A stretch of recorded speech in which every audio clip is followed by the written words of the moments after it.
തിങ്കളാഴ്ച വൈകുന്നേരം ഇങ്ങനെ ഒരു കൂട്ടായ്മയിൽ കയറുക എന്നുള്ളത് എൻ്റെയും കൂടി ആവശ്യമായതുകൊണ്ട് ഏഹ്, ആണ് ഞാനിപ്പോൾ വന്നിരിക്കുന്നത്. അതായത് ഇന്നിപ്പോൾ നമ്മൾ പങ്കുവയ്ക്കേണ്ട വിഷയം എന്ന് പറയുന്നത് അപകടകാരികളായ ഔഷധങ്ങളും മയക്കുമരുന്നുകളും ഒഴിവാക്കുക എന്നാണ്. ഈ ഒരു വിഷയത്തെക്കുറിച്ച് ചർച്ച ചെയ്യുമ്പോൾ ഈ ആസക്തി എന്താന്നുള്ളതിനെ കുറിച്ചൊരു ചെറിയ ധാരണ ഉണ്ടെങ്കിൽ നല്ലത് തോന്നുന്നു. ചില ആൾക്കാർക്കൊന്നും എന്താണ് ഈ ആസക്തി എന്ന് അറിയില്ല. ഈ ഞാനൊരു മദ്യാസക്തനാണോ എന്ന് ചോദിച്ചു കഴിഞ്ഞാൽ വരുന്നതിന് മുമ്പ് ഞാനൊരു ആസക്തനല്ല എന്നാണ് പറയാം. കാരണം അതിന് കാരണം പറയുന്നത്, മദ്യാസക്തനാണെങ്കിൽ ഞാൻ നോമ്പ് നോക്കുമ്പോൾ ഒന്നും ഞാൻ കുടിക്കില്ലല്ലോ. ഞാൻ 50 നോമ്പ് നോക്കുമ്പോൾ എനിക്ക് ഒരു ദിവസം പോലും കുടിക്കണമെന്ന് തോന്നിയിട്ടേ ഇല്ല. കുടിക്കണം തോന്നിയിട്ട് ഞാൻ ഈ മണ്ഡലം നോമ്പ് നോറ്റപ്പോൾ ഒന്നും എനിക്ക് കുടിക്കണം തോന്നിയിട്ടേ ഇല്ല. റംസാൻ നോമ്പ് നോക്കുന്ന സമയത്ത് എനിക്ക് കുടിക്കണമെന്ന് തോന്നിയിട്ടേ ഇല്ല. എല്ലാവർക്കും നോമ്പുണ്ട്, ആ നോമ്പ് സമയത്ത് കുടിക്കണമെന്ന് തോന്നിയിട്ടില്ല. അപ്പൊ ഈ ആസക്തി ഉണ്ടെങ്കിൽ കുടിക്കൂലേ എന്നാണ് ആ, അവരൊക്കെ പറഞ്ഞുകൊണ്ടിരുന്നത്. അപ്പൊ എന്താണ് ഈ ആസക്തി എന്നുള്ളതാണ് ശരിക്കും അറിയേണ്ടത്. ആസക്തി ഈ മദ്യത്തിനും മയക്കുമരുന്നിനും മാത്രമല്ലല്ലോ. സന്തോഷം ലഭിക്കുന്നത് എന്തും ആസക്തി ഉണ്ടാക്കും. വലിയ സന്തോഷം ലഭിക്കുന്ന എന്തും. ഒരു സിനിമ കണ്ടപ്പോ ഭയങ്കര സന്തോഷം ഉണ്ടായെങ്കിൽ അടുത്ത അയാളുടെ സിനിമ ഇറങ്ങുന്നത് കാത്തു നിൽക്കും. ഒരു ഫുട്ബോൾ കളി കാണാൻ പോയപ്പോ ഭയങ്കര സന്തോഷം ഉണ്ടായെങ്കിൽ അടുത്ത ഫുട്ബോൾ കളി കാണാൻ വേണ്ടി കാത്തിരിക്കും. ക്രിക്കറ്റ് കളികളൊക്കെ തന്നെ. ഒരു പുസ്തകം വായിച്ചപ്പോ ഭയങ്കര സന്തോഷം ഉണ്ടായെങ്കിൽ അടുത്ത പുസ്തകം എടുത്ത് വായിക്കും. ഇതാണ് ആസക്തി എന്ന് പറയുന്നത്. എൻ്റെ ഒരു ചുരുക്കം ഇതാണ്. വലിയ സന്തോഷം ഉണ്ടാവുന്നത് എന്തും വീണ്ടും വേണം എന്ന് തോന്നുന്നതാണ് ആസക്തി എന്ന് പറയുന്നത്. അപ്പോൾ ശരിക്കും നമ്മൾ ചെറുപ്പത്തിലൊക്കെ ഒരുപാട് കളിക്കാൻ പോയപ്പോൾ ഒക്കെ നമുക്ക് ഭയങ്കര സന്തോഷം ഉണ്ടാകും. നമ്മൾ കളിയൊന്നും ഒഴിവാക്കിയിട്ടില്ല, എല്ലാ കളിയും കളിച്ചിട്ടുണ്ട്. പക്ഷെ അങ്ങനെ ഉണ്ടാവുന്ന സന്തോഷം വരുന്നത് ഈ ഡോപ്പാമിൻ എന്ന് പറയുന്ന ഹോർമോൺ, ഈ സന്തോഷം ഉണ്ടാക്കുന്ന ഹോർമോണാണല്ലോ ഡോപ്പാമിൻ, എൻഡോർഫിൻ, സെറാട്ടോണിൻ, ഓക്സിറ്റോസിൻ. ഇങ്ങനെ 4 ഹോർമോണാണ് സന്തോഷത്തിന്റെ ഹോർമോൺ എന്ന് പറയുന്നത്. ഈ 4 ഹോർമോണിൽ ഈ ഡോപ്പാമിൻ എന്ന് പറയുന്ന ഹോർമോണാണ് അപകടകാരിയായ ഹോർമോൺ. എൻഡോർഫിനും സെറാട്ടോണിനും ഓക്സിറ്റോസിനും സന്തോഷം എന്ന് ഉണ്ടാക്കുന്നത് മറ്റു പല വിധത്തിലാണ്. അതൊക്കെ സന്തോഷം ഉണ്ടാക്കുന്നുണ്ട്, പക്ഷെ അത് ഉണ്ടാക്കുന്നത് പോലെയല്ല ഈ ഡോപ്പാമിൻ ഉണ്ടാവുന്നത്. നമ്മൾ കളിക്കുമ്പോൾ നല്ല ഫിസിക്കൽ എക്സസൈസ് ചെയ്യുമ്പോൾ ഉണ്ടാവുന്നത് എൻഡോർഫിൻ എന്ന് പറയുന്നൊരു ഹോർമോൺ. അതുപോലെ നമ്മൾ ഈ ആൾക്കാരുടെ കൂടെയൊക്കെ തമാശയും പറഞ്ഞ് കളിയും ചിരിയും ഒക്കെ ആയിട്ടിരിക്കുമ്പോൾ ഉണ്ടാവുന്ന ഹോർമോൺ എന്ന് പറയുന്നത് സെറാട്ടോണിനാണ്. നമ്മൾ ഈ ദാനമൊക്കെ ചെയ്യുമ്പോൾ മറ്റേ എന്താ പറയാ, മറ്റുള്ളവരെ സഹായിക്കുകയൊക്കെ ചെയ്യുമ്പോൾ ഉണ്ടാവുന്ന ഓക്സിറ്റോസിനാണ്.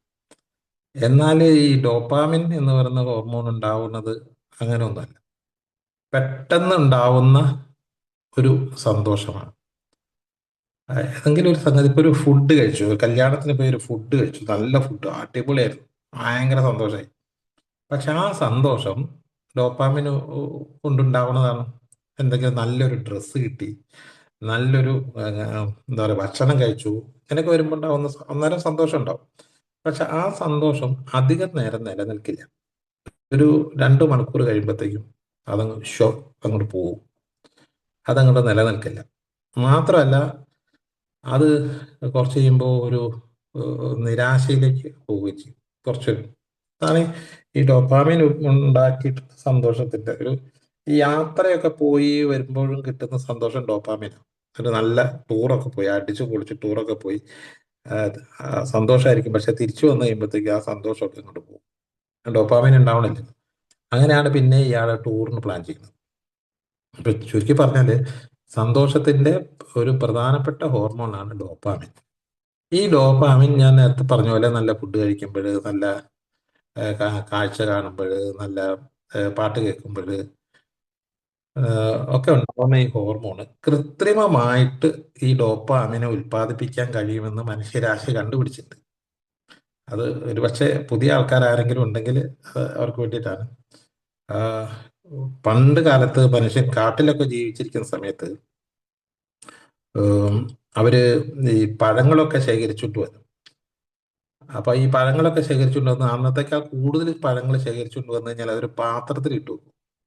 അങ്ങനെ പാത്രത്തിൽ ഇട്ട് വെച്ച പഴകിയ പഴം എടുത്ത് കഴിച്ചപ്പോൾ ഭയങ്കര സന്തോഷം ഉണ്ടായി അത്രേ. അതാണത്രേ ആദ്യത്തെ മദ്യം, വീഞ്ഞ്. പഴകിയ പഴം കുറേ ദിവസം പഴകി കഴിഞ്ഞാൽ അത് കൂടുതൽ സന്തോഷം ഉണ്ടാക്കുന്നു, ഡോപ്പാമിൻ കൂടുതൽ ഉൽപ്പാദിപ്പിക്കുന്നു. അപ്പൊ അതുകൊണ്ട് എത്ര ദിവസം പഴകുന്നുണ്ടോ അത് അത്രയും കാലം ഈ പഴക്ക കാത്തു സൂക്ഷിക്കാൻ വേണ്ടിയിട്ട് ശ്രമിക്കും. അങ്ങനെ അങ്ങനെ വന്നിട്ടാണ് ഈ സാധനം പിന്നെ മാറ്റാൻ തുടങ്ങിയതും. പിന്നെ കൃത്രിമമായി ചില ഇലകളൊക്കെ പുകച്ചാല് സന്തോഷം ഉണ്ടാവുന്നു. അങ്ങനെയാണ് ഈ കഞ്ചാവൊക്കെ വന്നത്. കഞ്ചാവ് പുകച്ചു കഴിഞ്ഞാൽ ഈ ഡോപ്പാമിന് കിട്ടും. അതേപോലെ പിന്നീട് അതിങ്ങനെ വളർന്നു വന്ന് ഈ ചില ഗുളികകൾ കഴിച്ചാൽ ഇതേപോലെ സാധനം കിട്ടും. അതേപോലെ പിന്നീടാണ് ഈ ഇപ്പൊ ലേറ്റസ്റ്റ് വന്നിട്ടുള്ള ഈ മയക്കുമരുന്നുകളൊക്കെ തന്നെ ഈ MDMA പോലുള്ള മയക്കുമരുന്നുകളൊക്കെ തന്നെ ഓൺ ദി സ്പോട്ടിൽ ഈ മയക്കുമരുന്ന് ചെല്ലുമ്പോൾ തന്നെ ഈ ഡൊപ്പാമിന്റെ ഉൽപാദനം ഏഹ്, 500 ഇരട്ടിയാണെന്നാണ് പറഞ്ഞത്. 10 മദ്യപാനം കൊണ്ട് മദ്യപിക്കുമ്പോൾ ഉണ്ടാവുന്ന ഡോപ്പാമിൻ എങ്കിൽ 500 ആണ് ഈ MDMA ഡോപ്പാമിൻ എന്ന് പറയും. അപ്പൊ അത്ര ഹൈലി ഡോപ്പാമിൻ ഉൽപ്പാദിപ്പിക്കുന്ന സാധനമാണ് അതൊക്കെ. അപ്പൊ മദ്യവും ഡോപ്പാമിൻ ഉൽപ്പാദിപ്പിക്കുക ചെയ്യുക. അപ്പൊ ഈ കൃത്രിമമായി ഈ ഡോപ്പാമിൻ ഉൽപ്പാദിപ്പിച്ച് കഴിഞ്ഞപ്പോൾ എന്ത് സംഭവിച്ചു എന്ന് ചോദിച്ചു കഴിഞ്ഞാൽ നമ്മുടെ തലച്ചോറിൽ ഈ ഡോപ്പാമിൻ ഉൽപ്പാദിപ്പിക്കുന്ന പ്രക്രിയയിൽ അയവ് വന്നു തുടങ്ങി. അതായത് 2 പെഗ് ഉപയോഗിച്ചപ്പോ കുടിച്ചപ്പോ നല്ല കിക്കായിരുന്ന നമ്മള് ഒരു 3 പെഗ് കുറച്ച് കഴിഞ്ഞപ്പോ 3 പെഗ് ആക്കി. കാരണം ഡൊപ്പാമിന്റെ ഉൽപാദനം പഴയ അത്രേ ആവുന്നില്ല, സന്തോഷം കിട്ടുന്നില്ല. അപ്പൊ മൂന്നാക്കി കഴിഞ്ഞ് കുറച്ച് ദിവസം കഴിഞ്ഞപ്പോൾ ആ 3 കൊണ്ട് ഈ ഡോപ്പാമിന്റെ ഉൽപാദനം ഏഹ്, നടക്കുന്നില്ല, കാരണം ഉൽപാദനം കുറഞ്ഞു. അപ്പോഴത് നമ്മൾ പല കാരണം പറഞ്ഞു. ബ്രാൻഡ് മോശമാണ്, അതിനിപ്പോ ക്വാളിറ്റി ഇല്ല, അത് മറ്റേ എന്താ ഇത് കുറവാണ്, സ്ട്രോങ് കുറവാണ് എന്നൊക്കെ പറഞ്ഞു. യഥാർത്ഥത്തിൽ നഷ്ടപ്പെട്ടു പോയത് നമ്മുടെ തലച്ചോറിന്റെ അവസ്ഥയാണെന്നുള്ളത് മനസ്സിലാക്കാതെ ബ്രാൻഡിനെയൊക്കെ കുറ്റം പറഞ്ഞു. അങ്ങനെ പിന്നെ 3 എന്നുള്ളത് 4ആയി, 4 5ആയി. ഈ ഡോപ്പാമിന്റെ ഉൽപാദനം കുറയുന്നതിനനുസരിച്ച് ഈ സാധനത്തിന്റെ അളവ് കൂട്ടിക്കൊണ്ട് വരിക ചെയ്തത്. അപ്പോഴൊക്കെ ഈ ഒരു ഡോപ്പാമിൻ ഉൽപ്പാദിപ്പിക്കുന്ന പ്രക്രിയ തലച്ചോറില് ഈ മദ്യത്തിന്റെ സഹായത്തോടെയുള്ള പരിപാടി അത് അവസാനിപ്പിച്ച ഒരു ഘട്ടത്തിൽ ഈ മദ്യം ചെന്ന് കഴിഞ്ഞാൽ ഡോപ്പാമിൻ ഉണ്ടാവാത്തൊരവസ്ഥ വന്നു. അപ്പോഴെന്ത് സംഭവിച്ചത്, നമ്മുടെ തലച്ചോറിലെ നാഡീ ഞരമ്പുകൾ കംപ്ലീറ്റ് ഇത് എഫക്റ്റ് ചെയ്തപ്പോൾ നമ്മൾ ബോധം നശിക്കാൻ തുടങ്ങി. അങ്ങനെയാണ് ആടാൻ തുടങ്ങുകയും അതുപോലെ കണ്ണ് കാണാതാവുകയും വണ്ടി ഓടിക്കുമ്പോൾ മറിയുകയും ഒക്കെ ചെയ്യുന്നത്. നമ്മൾ ഈ പറഞ്ഞ ബോധരഹിതനായിട്ട് പോകുന്നുണ്ട്. എന്നിട്ടും ഈ ഡോപ്പാമിൻ ഉത്പാദിപ്പിക്കുന്നില്ല. നമ്മൾ പിന്നെ ഇത് കുടിക്കാൻ കാരണം എന്താന്ന് വെച്ചാൽ ഇത് കുടിച്ചാൽ ഈ ഡോപ്പാമിൻ ഉണ്ടാകുന്ന സന്തോഷം കിട്ടുമെന്നുള്ള വിവരം വളരെ കുറേ വർഷങ്ങൾ കൊണ്ട് നമ്മുടെ അനുഭവമാണ്. അതുകൊണ്ട് ഇതെന്താ കിട്ടാത്തതിന്റെ കാരണം പലതും പരീക്ഷിച്ച് ആണ് ഈ ആഹ്, വെറും വയറ്റിൽ കഴിച്ചു നോക്കി, പുലർച്ചെ രാവിലെ എഴുന്നേറ്റ് കഴിച്ചു നോക്കി, ഭക്ഷണത്തിന് മുമ്പ് കഴിച്ചു നോക്കി ആദ്യം, പിന്നെ വെറും വയറ്റിൽ കഴിച്ചു നോക്കി, മിക്സ് ചെയ്ത് കഴിച്ചു നോക്കി, വെള്ളം കുറച്ച് കഴിച്ചു നോക്കി. ഇതെങ്ങനെ എല്ലാ പരീക്ഷണവും നടത്തി നോക്കിയിട്ടും ഈ സന്തോഷം കിട്ടുന്നില്ല. ഇപ്പൊ സന്തോഷമാണ് ഈ മദ്യത്തിന്റെ ഏറ്റവും വലിയ ഒരു സംഗതി. സന്തോഷം കിട്ടാൻ വേണ്ടിയാണ് ഈ സാധനം ചെയ്തിരിക്കുന്നത്. കാരണം ഇത് കഴിച്ചാൽ കിട്ടുമല്ലോ, എന്താ കിട്ടാത്തതെന്ന് മനസ്സിലാവുന്നില്ല. അങ്ങനെയാണ് നമ്മൾ ഈ മദ്യത്തിന് ഈ അഡിക്റ്റായി ആസക്തനായി പോവാൻ കാരണം ഈ സന്തോഷം തേടിയുള്ള യാത്രയാണ്. അങ്ങനെ അത് ഇത്രയും ഞാൻ പറയാൻ കാരണം എന്താ വെച്ചാല് ഈ സന്തോഷം നൽകുന്ന സാധനങ്ങളിൽ ഒരു സാധനം മാത്രമാണ് ഈ മദ്യം. നോർമലി നമുക്ക് ഈ സന്തോഷം കിട്ടുന്ന ഒരുപാട് സംഗതികൾ ഉണ്ടായിരുന്നു.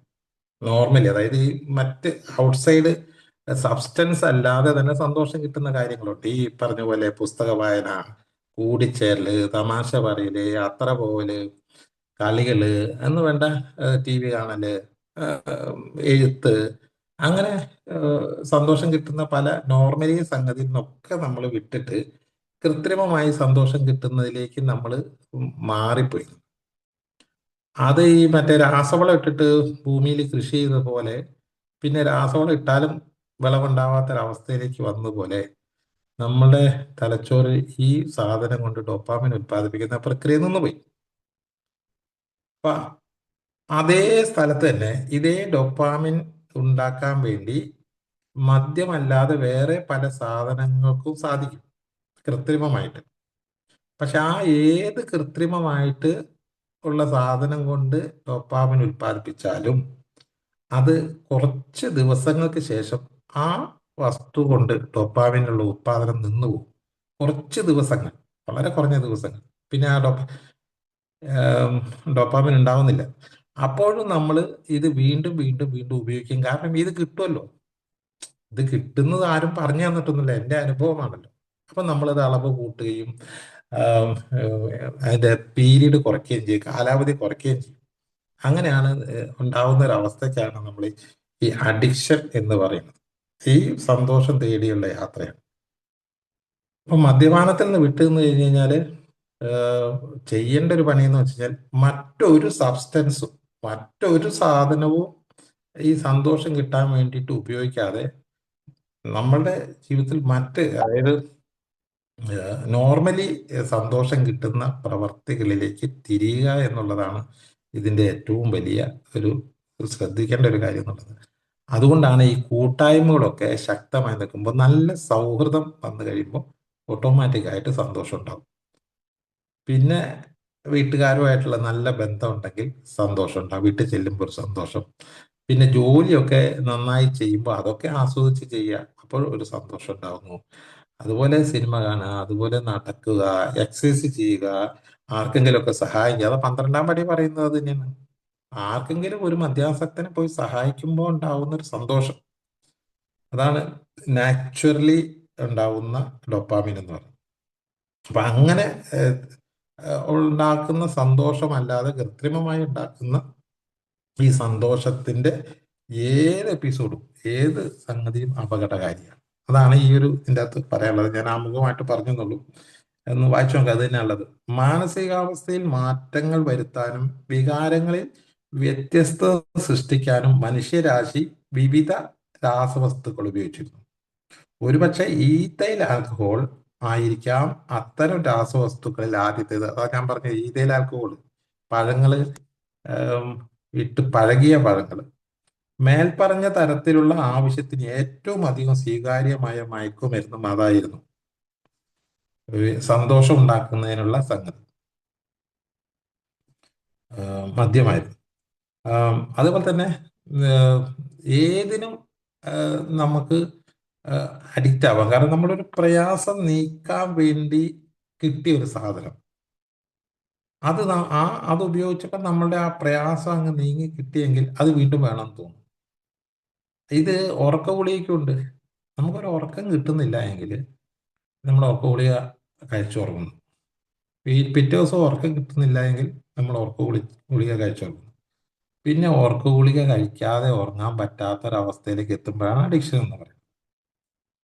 വിദഗ്ധരായ ഭിഷഗ്വരന്മാർ നിർദ്ദേശിക്കപ്പെടുകയും അവരുടെ ഔഷധവിധി പ്രകാരം ഉപയോഗിക്കുകയും വൈദ്യശാസ്ത്രപരമായി ആവശ്യമില്ലാതെ വരുമ്പോൾ ഉപയോഗം അവസാനിപ്പിക്കുകയും ചെയ്യുമ്പോൾ ചില മയക്കുമരുന്നുകൾക്ക് ന്യായമായ മൂല്യവും പ്രയോജനവുമുണ്ട്.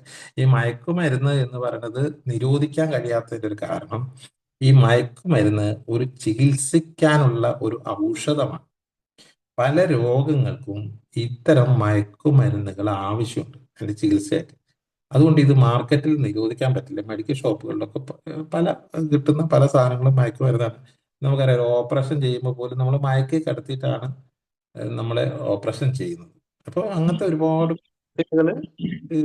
ഉണ്ട്. അതിലൊന്നും നിരോധിക്കാൻ പറ്റില്ല. അതുകൊണ്ട് ഡോക്ടർമാരും ഇത്തരം മയങ്ങാനുള്ള മരുന്നുകൾ ചിലപ്പോൾ സജസ്റ്റ് ചെയ്യും.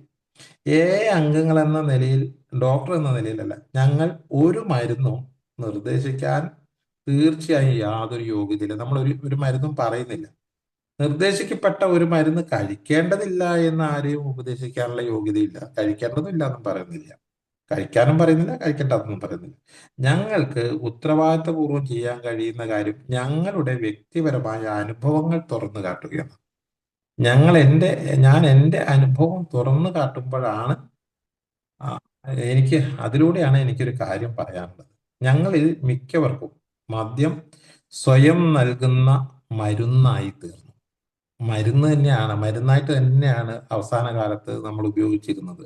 എനിക്ക് ഓർമ്മയുണ്ട്, ഈ രാത്രിയിലൊന്നും ഉറക്കം കിട്ടാതെ രാവിലെ എഴുന്നേറ്റ് ഒരു രക്ഷയില്ലാതെ ഇങ്ങനെ ഇരിക്കുന്ന സമയത്ത്, ആ സമയത്ത് അതായത് രോഗം വന്ന് മൂർച്ഛിച്ചിരിക്കുന്ന ഒരു സമയം ആണെന്ന് വിചാരിക്കുക. അത് ഭയങ്കരമായിട്ട് അസ്വസ്ഥമായിരിക്കുന്ന രോഗം ഹൈ ആയിരിക്കുന്ന സമയത്ത് അതിന്റെ മെഡിസിൻ എന്ന് പറയുന്നത് ഒരു പെഗ്ഗാ.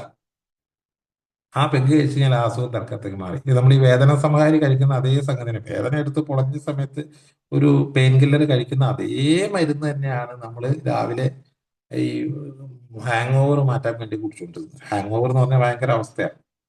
അത് അനുഭവിച്ചാൽ നമുക്കൊക്കെ അറിയാം. അപ്പൊ അത് മെഡിസിനാണ്. ആ മെഡിസിൻ ആയിട്ടാണ് നമ്മൾ ഈ രാവിലെ സാധനം എടുത്ത് കുടിക്കുന്നത്. ആഹ് ഞങ്ങളിൽ ആയിരക്കണക്കിന് ആളുകൾക്ക് മറ്റ് രാസവസ്തുക്കൾ ഉപയോഗിച്ചിരുന്നു. മദ്യത്തിന്റെ കെട്ടുവിടുമ്പോൾ ഉണ്ടാവുന്ന മന്ദതയെ പ്രതിരോധിക്കാനും, അതായത് കിക്കായിട്ട് പിറ്റേ ദിവസം രാവിലെ ഉണ്ടാവുന്ന ആ ഒരു ഗിഡിനെസ്, ഒരു ഒരു ഭയങ്കരമായ ഒരു അസ്വസ്ഥത, അതിനെ പ്രതിരോധിക്കണമെങ്കിൽ, അതുപോലെ തന്നെ ഈ സന്തോഷമില്ലാത്തൊരവസ്ഥ വരികയാണല്ലോ. ഈ സന്തോഷത്തിന്റെ ഒരു പ്രശ്നം എന്ന് വെച്ചാൽ, ഈ ഡോപ്പാമിൻ ഉപയോഗിച്ച് ഡോപ്പാമിൻ ഉൽപ്പാദിപ്പിച്ച് സന്തോഷം ഉണ്ടായാലുള്ള ഒരു അപകടകരമായ കാര്യം എന്താണെന്ന് വെച്ചാൽ, ഈ എത്ര ഹൈ ആയിട്ടാണോ ഡോപ്പാമിൻ ഉണ്ടാക്കുന്നത്, അതിന്റെ കെട്ടിറങ്ങി കഴിയുമ്പോൾ അത്രയും തന്നെ റിവേഴ്സ് പോകുന്നുണ്ടാണ്, നേരെ നെഗറ്റീവിലേക്ക് പോകും. അതായത് നോർമൽ അല്ല പോയി നിൽക്കുക, വീണ്ടും താഴോട്ട് പോയി. അപ്പൊ നമ്മുടെ മൈൻഡ് സെറ്റ് എല്ലാം താഴെ ആയിരിക്കും. ഈ താഴെ മൈൻഡ് നിൽക്കുന്ന സമയത്ത് ഒന്ന് മേലെ കയറണമെങ്കിൽ നേരത്തെ ഉപയോഗിച്ച് ഡോപ്പാമിൻ ഉണ്ടാക്കാൻ വേണ്ടി ഉപയോഗിച്ച അതേ സാധനം വീണ്ടും ഉപയോഗിക്കേണ്ടി വരിക, അല്ലെങ്കിൽ പൊങ്ങൂല. ഇന്നലത്തെ ബാക്കി എന്തെങ്കിലും ഉണ്ടെങ്കിൽ അത് എടുത്ത് കുടിച്ചാൽ മാത്രമേ ഇന്ന് അവിടെ നിന്ന് പൊങ്ങുള്ളൂ. അല്ലാതെ അതിന് പകരം ഒരു സിഗരറ്റ് വലിച്ചിട്ട് കാര്യമില്ല, ഒന്ന് മുറുക്കിയിട്ട് കാര്യമില്ല, അല്ലെങ്കിൽ വേറെ എന്തെങ്കിലും ഭക്ഷണം കഴിച്ചിട്ട് കാര്യമില്ല. എന്താണോ നമ്മളെ കഴിഞ്ഞ ദിവസം ഡോപ്പാമിൻ ഹൈ ആക്കിയത്, അതേ സാധനം തന്നെ വീണ്ടും വേണം എന്നുള്ള നിർബന്ധം നമ്മുടെ ശരീരം പ്രകടിപ്പിക്കുകയാണ്. ആ ആ സമയം അതുകൊണ്ടാണ് ഇതിനെ ആസക്തി എന്ന് പറയുന്നത്. അത് തന്നെ കിട്ടണം. അത് ചിലപ്പോ ആ ഡൊപ്പാമിൻ ഒരു നോർമൽ ലെവലിലെങ്കിലും എത്തിക്കാൻ വേണ്ടിയിട്ടുള്ള സാധനം ചിലപ്പോൾ 2 പെഗോ 3 പെഗോ വേണ്ടി വരും. അത് കിട്ടിയാൽ മാത്രമേ ഒരു സമാധാനം ഉണ്ടാവുള്ളൂ. ആ, അങ്ങനെ ഇല്ലെങ്കിൽ ഇയാള് ഭയങ്കരമായി ഡിപ്രസ്ഡ് മൂഡ്, വിഷാദ രോഗത്തിലായി, ലോകത്തിലുള്ള പോലെ ഇരിക്കും. ഒന്നിനും പറ്റാത്ത, ഒരു വസ്തുവിനും പറ്റാത്ത ഒരു മനുഷ്യനായിട്ട് എങ്ങനെ ഒരു ജീവച്ചവം പോലെ അങ്ങോട്ടിരിക്കും. ഒരു എനർജി ഇല്ല, താഴെ പോയി കിടക്കുകയാണ് എല്ലാം. ആ, എന്നാൽ ഈ 2 3 അടിച്ചു കഴിഞ്ഞാലാണ് ഇയാളുടെ ഡോപ്പാമിന്റെ ഉത്പാദനം കൊണ്ട് ഇയാൾ കുറച്ചൊന്ന് നേരെ നിൽക്കുക. അപ്പൊ വിഷാദ രോഗത്തിൽ നിന്നുള്ള മോചനത്തിനും ഉണർവ് തരുന്ന ഗുളികൾ കണ്ടെത്താം. മദ്യം നിർത്തി കഴിഞ്ഞപ്പോൾ ഈ ഒരു പറയാ വല്ലാത്ത ഒരു വിഡ്രോവൽ, ആ ആ, ഇതൊക്കെ കാണിച്ചു കഴിയുമ്പോൾ ചില ഗുളികകൾ ഉപയോഗിച്ച് അത് മേക്കപ്പ് ചെയ്യാനൊക്കെ തുടങ്ങി. കൂടാതെ സംഭ്രമം ശമിപ്പിക്കാൻ മദ്യത്തിന് പകരം മയങ്ങാനും ശാന്തമാവാനുമുള്ള മരുന്നുകളും ചിലർ എടുത്ത് ഉപയോഗിക്കാൻ തുടങ്ങി. അപ്പൊ ഈ സ്വയം ചികിത്സയാണ്, സ്വയം ആശുപത്രി ചികിത്സ അല്ലാതെ തന്നെ സ്വയം ചികിത്സയിലാണ് ഇത്തരം സാധനങ്ങളൊക്കെ ഉപയോഗിക്കാൻ തുടങ്ങി. ഉറങ്ങാനുള്ള സഹായത്തിനോ, കൂടുതൽ ഊർജ്ജസ്വലനാവാനോ, കൂടുതൽ സ്വതന്ത്രമായി പെരുമാറാനായോ, അല്ലെങ്കിൽ പരമാനന്ദത്തിന്റെ തീവ്രാനുഭൂതിയിൽ ഒഴുകി അലയാനായോ ഞങ്ങൾ ഉറക്ക ഗുളികകളും ഉരുപ്പടിയില്ലാതെ വാങ്ങാവുന്ന മറ്റു ഗുളികകളും അരിഷ്ടങ്ങൾ വരെയും കണ്ടെത്തി. ഇങ്ങനെ പല സാധനമാണ് പല ആൾക്കാരും കണ്ടെത്തിയത്. ഒരു നല്ല സന്തോഷം വേണം, അതാണ് നമ്മുടെ മെയിന്. സന്തോഷം വേണം, അസ്വസ്ഥത വേണം, അങ്ങനെയൊക്കെ ആവാൻ വേണ്ടിയിട്ട് ഈ മദ്യം അങ്ങ് നിർത്തി കഴിഞ്ഞപ്പോൾ ചില ഗുളികകളും ചില അരിഷ്ടങ്ങളൊക്കെ ഉപയോഗിക്കാൻ തുടങ്ങി ചില ആൾക്കാർ. മിക്കവാറും ഇവയെല്ലാം തന്നെ ആസക്തി സൃഷ്ടിക്കുന്നവയോ അല്ലെങ്കിൽ ശീലമാക്കുന്നവയോ അല്ല എന്ന് പൊതുവേ ആൾക്കാർ പറഞ്ഞിരുന്നു എന്നുള്ളതാണ്. അത് കഴിച്ചാലൊന്നും കുഴപ്പമില്ല, അതൊന്നും ശീലാവില്ല, ശീലമായില്ല, ആവൂല എന്ന ഒരു ധൈര്യത്തിന് അത്തരം ചില സാധനങ്ങൾ എടുത്ത് ഉപയോഗിക്കാൻ തുടങ്ങി. ഇപ്പൊ ഏത് സംഗതി ആയാലും ഈ ആസക്തി എന്ന് പറഞ്ഞത് ഞാൻ നേരത്തെ പറഞ്ഞ പോലെ ഡോപ്പാമിൻ ഉൽപ്പാദിപ്പിക്കാൻ സഹായിച്ച ഏത് സാധനവും വീണ്ടും വേണമെന്ന് തോന്നുന്ന ആ ഒരു സിമ്പിൾ സംഗതിയാണ് ആസക്തി എന്ന് പറയുന്നത്. വായന, നല്ല ആസക്തികളാണ് നേരത്തെ പറഞ്ഞ വായന, ഓട്ടം, ചാട്ടം, സിനിമകൾ, ഇതൊക്കെ നല്ല ആസക്തികളാണ്. എന്നാൽ മോശം ആസക്തി എന്ന് പറഞ്ഞാൽ കൃത്രിമമായിട്ട് സന്തോഷം ഉണ്ടാക്കുന്ന വസ്തുക്കൾ ഉപയോഗിച്ചുണ്ടാക്കുന്ന ആ ആ, സന്തോഷം, അത് തന്നെ വീണ്ടും വേണമെന്ന് പറയുമ്പോൾ ഉണ്ടാകുന്നതാണ് നമുക്ക് അപകടകരമായിട്ടുള്ളത്. അതിലൊന്നാണ്, ഏറ്റവും പ്രധാനപ്പെട്ടതാണ് മദ്യം. ഞങ്ങൾ നന്നായി മദ്യപിക്കുന്ന വ്യക്തികളിൽ ഇത്തരം ബോധത്തെ, മനസ്സിനെ ബാധിക്കുന്ന വസ്തുക്കൾക്ക് വേണ്ടിയുള്ള ഉത്കടമായ ആഗ്രഹം ഒരാവശ്യകത പോലെ ഏറ്റവും അഗാധമായി വേരോടി നിൽക്കാം. ആവശ്യബോധം പോലെ, ആവശ്യകത പോലെ. ഇപ്പൊ എന്താണ് ആവശ്യകത എന്നത് ഞാൻ നേരത്തെ പറഞ്ഞു. നമ്മളുടെ ഈ ഡോപ്പാമിൻ ഉത്പാദനം ഹൈ ആയി കഴിഞ്ഞ് കഴിഞ്ഞാൽ അത് നേരെ റിവേഴ്സ് പോയി ഒന്നിനും പറ്റാതെ ഇരിക്കുന്ന സമയത്ത് അവിടെ നേരെ നിൽക്കണമെങ്കിൽ സാധനം വേണം. അപ്പോഴാണ് ആവശ്യം നിർബന്ധമായിട്ട് വരുന്നത്. ഈ സമയത്താണ് പല ആൾക്കാരും ഈ അക്രമാസക്തരാകുന്നത്.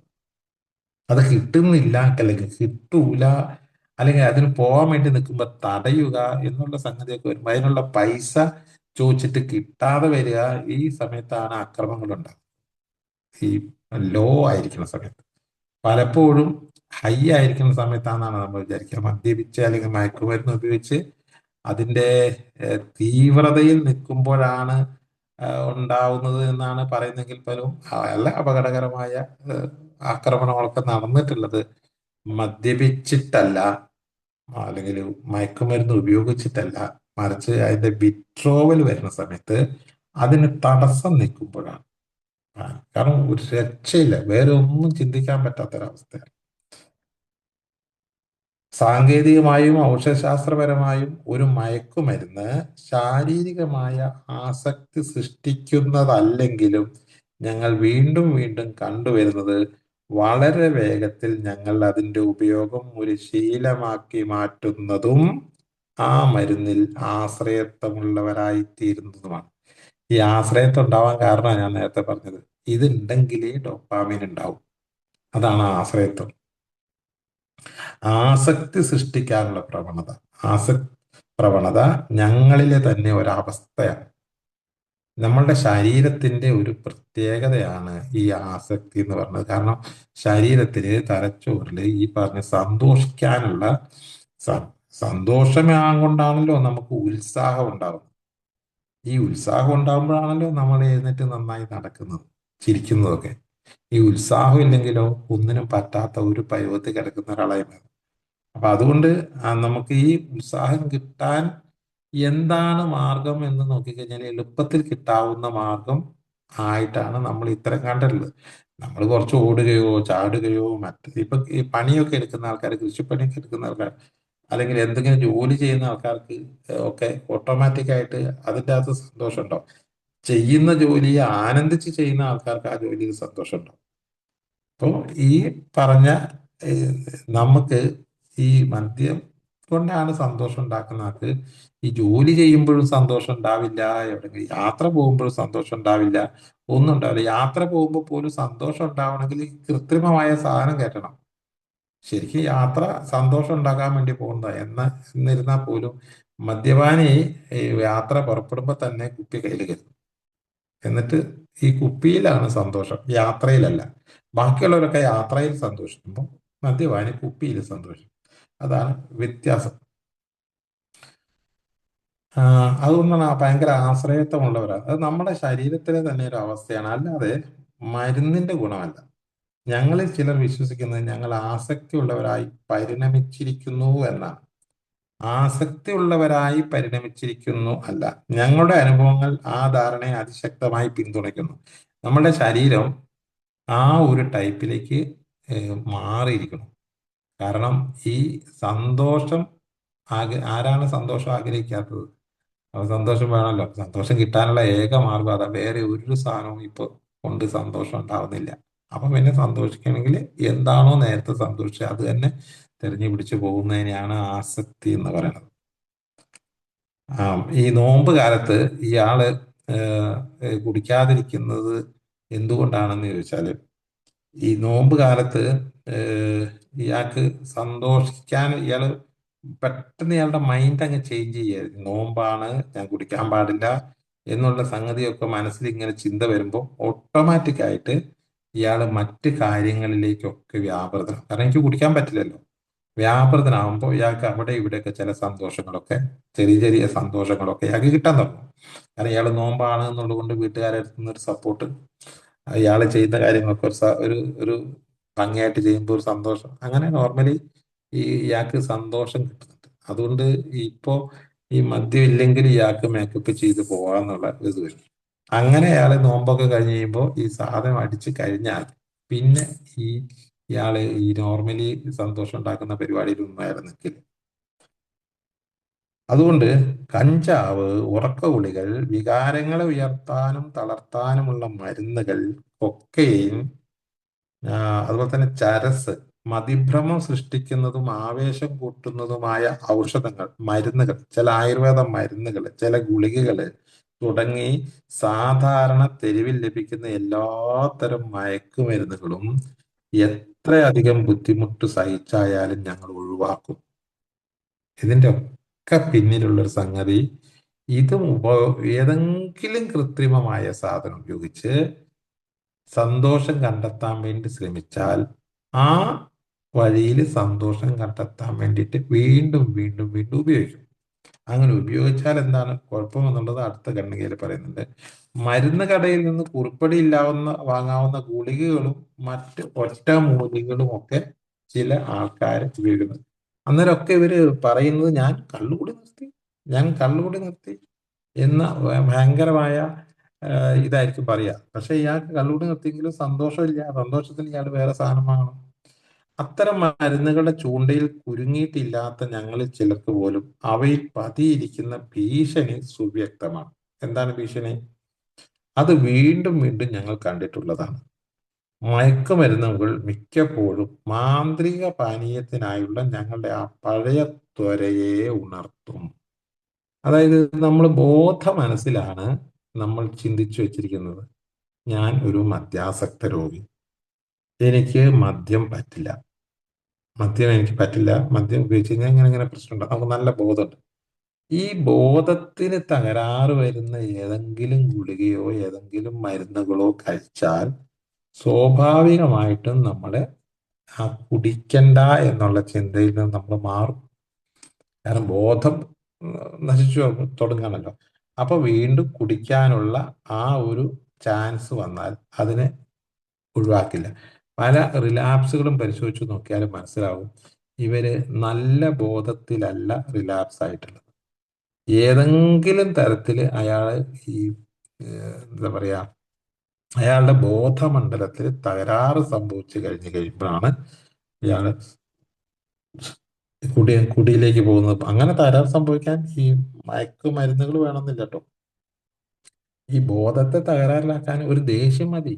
ഒരു ഒരു കടുത്ത ദേഷ്യം പിടിച്ചു കഴിഞ്ഞാൽ അയാളുടെ ബോധം നശിക്കും. ഭയം വന്നാൽ മതി. നല്ല ഭയം വന്നാലും ഇയാളുടെ ബോധം നശിക്കും. ഇയാളുടെ ഈ സുബോധത്തിന് തകരാറ് വരും. ഈ സുബോധത്തിന് തകരാറ് വരുന്നത് എന്ത് തന്നെ ആയാലും ശരി, ആ സമയത്ത് നമ്മുടെ സബ് കോൺഷ്യസ് മൈൻഡില് കുടിക്കുക, അത് 3 പെഗ് അടിച്ചാൽ കിട്ടുന്ന ആ സുഖകരമായ ഓർമ്മ മൈൻഡിന്റെ അടിത്തട്ടിൽ കിടപ്പുണ്ട്. ആദ്യകാലത്ത് കുടിച്ച സുന്ദരമായ ആ കുടിയുടെ ഓർമ്മയാണ് മനസ്സിൽ സൂക്ഷിച്ചിട്ടുള്ളത്. അത് അവിടെ കിടപ്പുണ്ട് അടിയിൽ.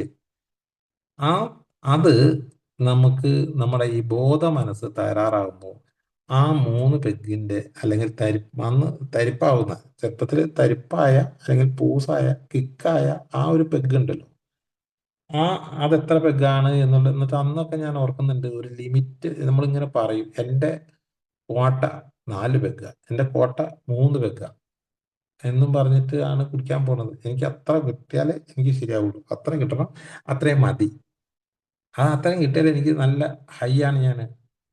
അപ്പൊ അങ്ങനെ ഒരു കോട്ട ഉണ്ടാക്കി വെച്ചിട്ടുണ്ട് ആദ്യകാലത്ത്. പിന്നീട് ഈ കോട്ടയൊക്കെ തകർന്നു പോയതാണ്. 4, പിന്നെ 5, 6, 7, 8 ഒക്കെ ആയി. അതിനൊക്കെ നമ്മൾ ഓരോരോ കാരണവും പറഞ്ഞിട്ടുണ്ട്. അത് എൻ്റെ കുഴപ്പം കൊണ്ടല്ല. എനിക്ക് 3 പെഗ് മതിയായിരുന്നു. പക്ഷെ അവനത് കൊണ്ടേ തന്നുകൊണ്ടാണ് ഞാൻ കുടിച്ചത്, അല്ലെങ്കിൽ ആ സാധനം മോശമായതുകൊണ്ടാണ് അങ്ങനെ കുടിക്കേണ്ടി വന്നത്. പിന്നെ ആ സന്ദർഭം അങ്ങനെ ആയിരുന്നു. അങ്ങനെ ഓരോരോ കാരണങ്ങൾ ഇങ്ങനെ പറഞ്ഞ് നമ്മൾ അതിനെ രക്ഷപ്പെട്ടിട്ടുണ്ട്. കാരണം ഈ 3 പേക്ക് അടിച്ചാൽ പൂസാവും, അത് മതി എനിക്ക് എന്നാണ്. അപ്പൊ നമ്മുടെ അളവ് എത്രയാണെന്ന് ചോദിച്ചാൽ എല്ലാവരും പറയുക എനിക്കൊരു ക്വാർട്ടർ അല്ലെങ്കിൽ 4 പെഗ് ആണെന്നാണ് പറയുക. പക്ഷെ അത് കൂടിയതായിട്ടൊന്നും ഒരിക്കൽ പോലും അംഗീകരിക്കാൻ പറ്റില്ല. അതുകൊണ്ട് തന്നെയാണ് ഞാനൊരു മദ്യാസക്ത ആസക്തനല്ല, എനിക്ക് ആസക്തിയില്ല, ഒരു കുന്തമില്ല. അങ്ങനെയാണ് ഞാൻ അതിനെ കുടിക്കില്ല ഇതിനെ കുടിക്കില്ല എന്നൊക്കെ പറയുന്നത്. അപ്പൊ യഥാർത്ഥത്തിൽ ഈ ആസക്തിയെ കുറിച്ചുള്ള ഒരു നല്ല ധാരണ ഇല്ലാത്തത് കൊണ്ടാണ് ഈ പറഞ്ഞ പകരം സംവിധാനങ്ങൾ ഉപയോഗിക്കുന്നതും ഈ അളവ് കൂട്ടുന്നതും ഒക്കെ. അപ്പൊ അതുകൊണ്ട് ഈ മദ്യാസക്ത രോഗി പകരം എന്തെങ്കിലും സാധനം ഉപയോഗിച്ച് അയാളുടെ ബോധത്തിൽ ഏതെങ്കിലും തകരാറ് സംഭവിക്കുന്ന ഗുളികകളോ മരുന്നുകളോ അല്ലെങ്കിൽ മറ്റ് പാനീയങ്ങളോ എന്തെങ്കിലും ഉപയോഗിച്ച് കഴിഞ്ഞാൽ വലിയ താമസമില്ലാതെ നമ്മുടെ ബോധ മനസ്സിൽ സ്റ്റോർ ചെയ്തിരിക്കുന്ന ആ 3 പെക്കിന്റെ ആ സുന്ദരമായ ഓർമ്മ കടന്നു വരും. അതുകൊണ്ട് കുഴപ്പമില്ലാതെ, അതുകൊണ്ട് ഇത്തരം മരുന്നുകൾ കുഴപ്പമില്ലാതെ ഉപയോഗിച്ചാൽ മദ്യം നിറഞ്ഞ ഒരു ഗ്ലാസ് കയ്യിലെടുക്കുക എന്നത് മിക്കപ്പോഴും വളരെ എളുപ്പമായി തീരും, എളുപ്പമായി മാറും. വേറെ അന്നേരം കൂടുതൽ ചിന്തിക്കാനൊന്നും ഉണ്ടാവില്ല. അപ്പൊ അതുകൊണ്ട് ഈ മദ്യപാനം നിർത്തി ഏഹ്, കുറെ കഴിഞ്ഞ് റിലാപ്സ് ആവുന്ന ആൾക്കാർ എന്തുകൊണ്ട് റിലാപ്സ് ആയി എന്നുള്ളത് അന്വേഷിക്കുന്ന സമയത്ത് നമുക്ക് ചിലപ്പോഴൊക്കെ തിരിച്ചറിയാൻ പറ്റും, അയാൾ മദ്യപാനം നിർത്തിയെങ്കിലും അയാൾ മറ്റെന്തോ സാധനം ഉപയോഗിച്ചിട്ടുണ്ടാവാം ചിലപ്പോൾ കേട്ടോ. അങ്ങനെ വേണമെന്നില്ല, ഞാൻ നേരത്തെ പറഞ്ഞാൽ ഒരു ദേഷ്യത്തിന്റെ തുടർച്ചയാവാം, അതല്ലെങ്കിൽ ഒരു ഭയത്തിന്റെ തുടർച്ച, അങ്ങനെ വരാം. ബോധം നശിച്ചാൽ മതി. ആൽക്കഹോളിക്സ് അനോണിമസ് എന്ന കൂട്ടായ്മ മയക്കുമരുന്നുകളോ കഞ്ചാവോ നിരോധിക്കണമെന്ന് താല്പര്യപ്പെടുന്ന ഒരു പ്രസ്ഥാനമല്ല, ഒന്നും പറയുന്നില്ല. ഏതെങ്കിലും ലഹരി പദാർത്ഥത്തിന് അനുകൂലമായോ പ്രതികൂലമായോ ധാർമ്മികവോ നിയമപരമായോ ഒരു നിലപാടും പൊതുവായി ഞങ്ങൾ എടുക്കുന്നില്ല. ആൽക്കഹോളിക്സ് അനോണിമസ് ഒന്നും പറയുന്നില്ല, ചെയ്യാൻ പറയുന്നില്ല.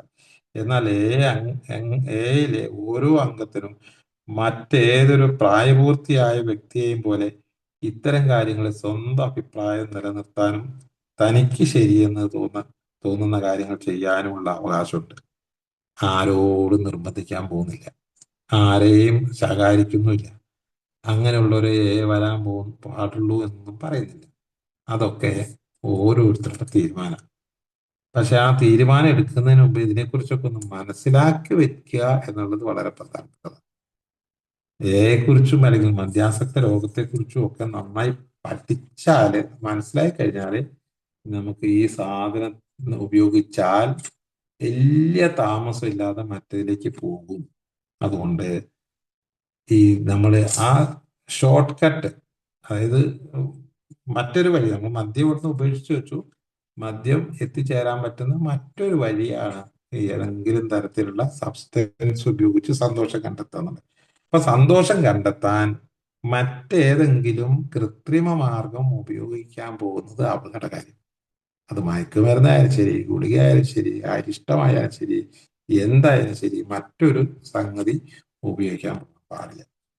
അങ്ങനെ പോയി കഴിഞ്ഞാൽ അത് വേറെ വലിയ താമസമില്ലാണ്ട് വീണ്ടും മദ്യത്തിലേക്ക് കടന്നു വരുമെന്നാണ് വളരെ വിശദമായി പറയുന്നത്. ഈ നിലപാട് കുടിയുടെ കൂത്താടലിന്റെയും കാര്യത്തിൽ ഞങ്ങൾ പ്രത്യേകം പക്ഷം ചേരുന്നില്ല എന്നതിന് സമാനമാണ്.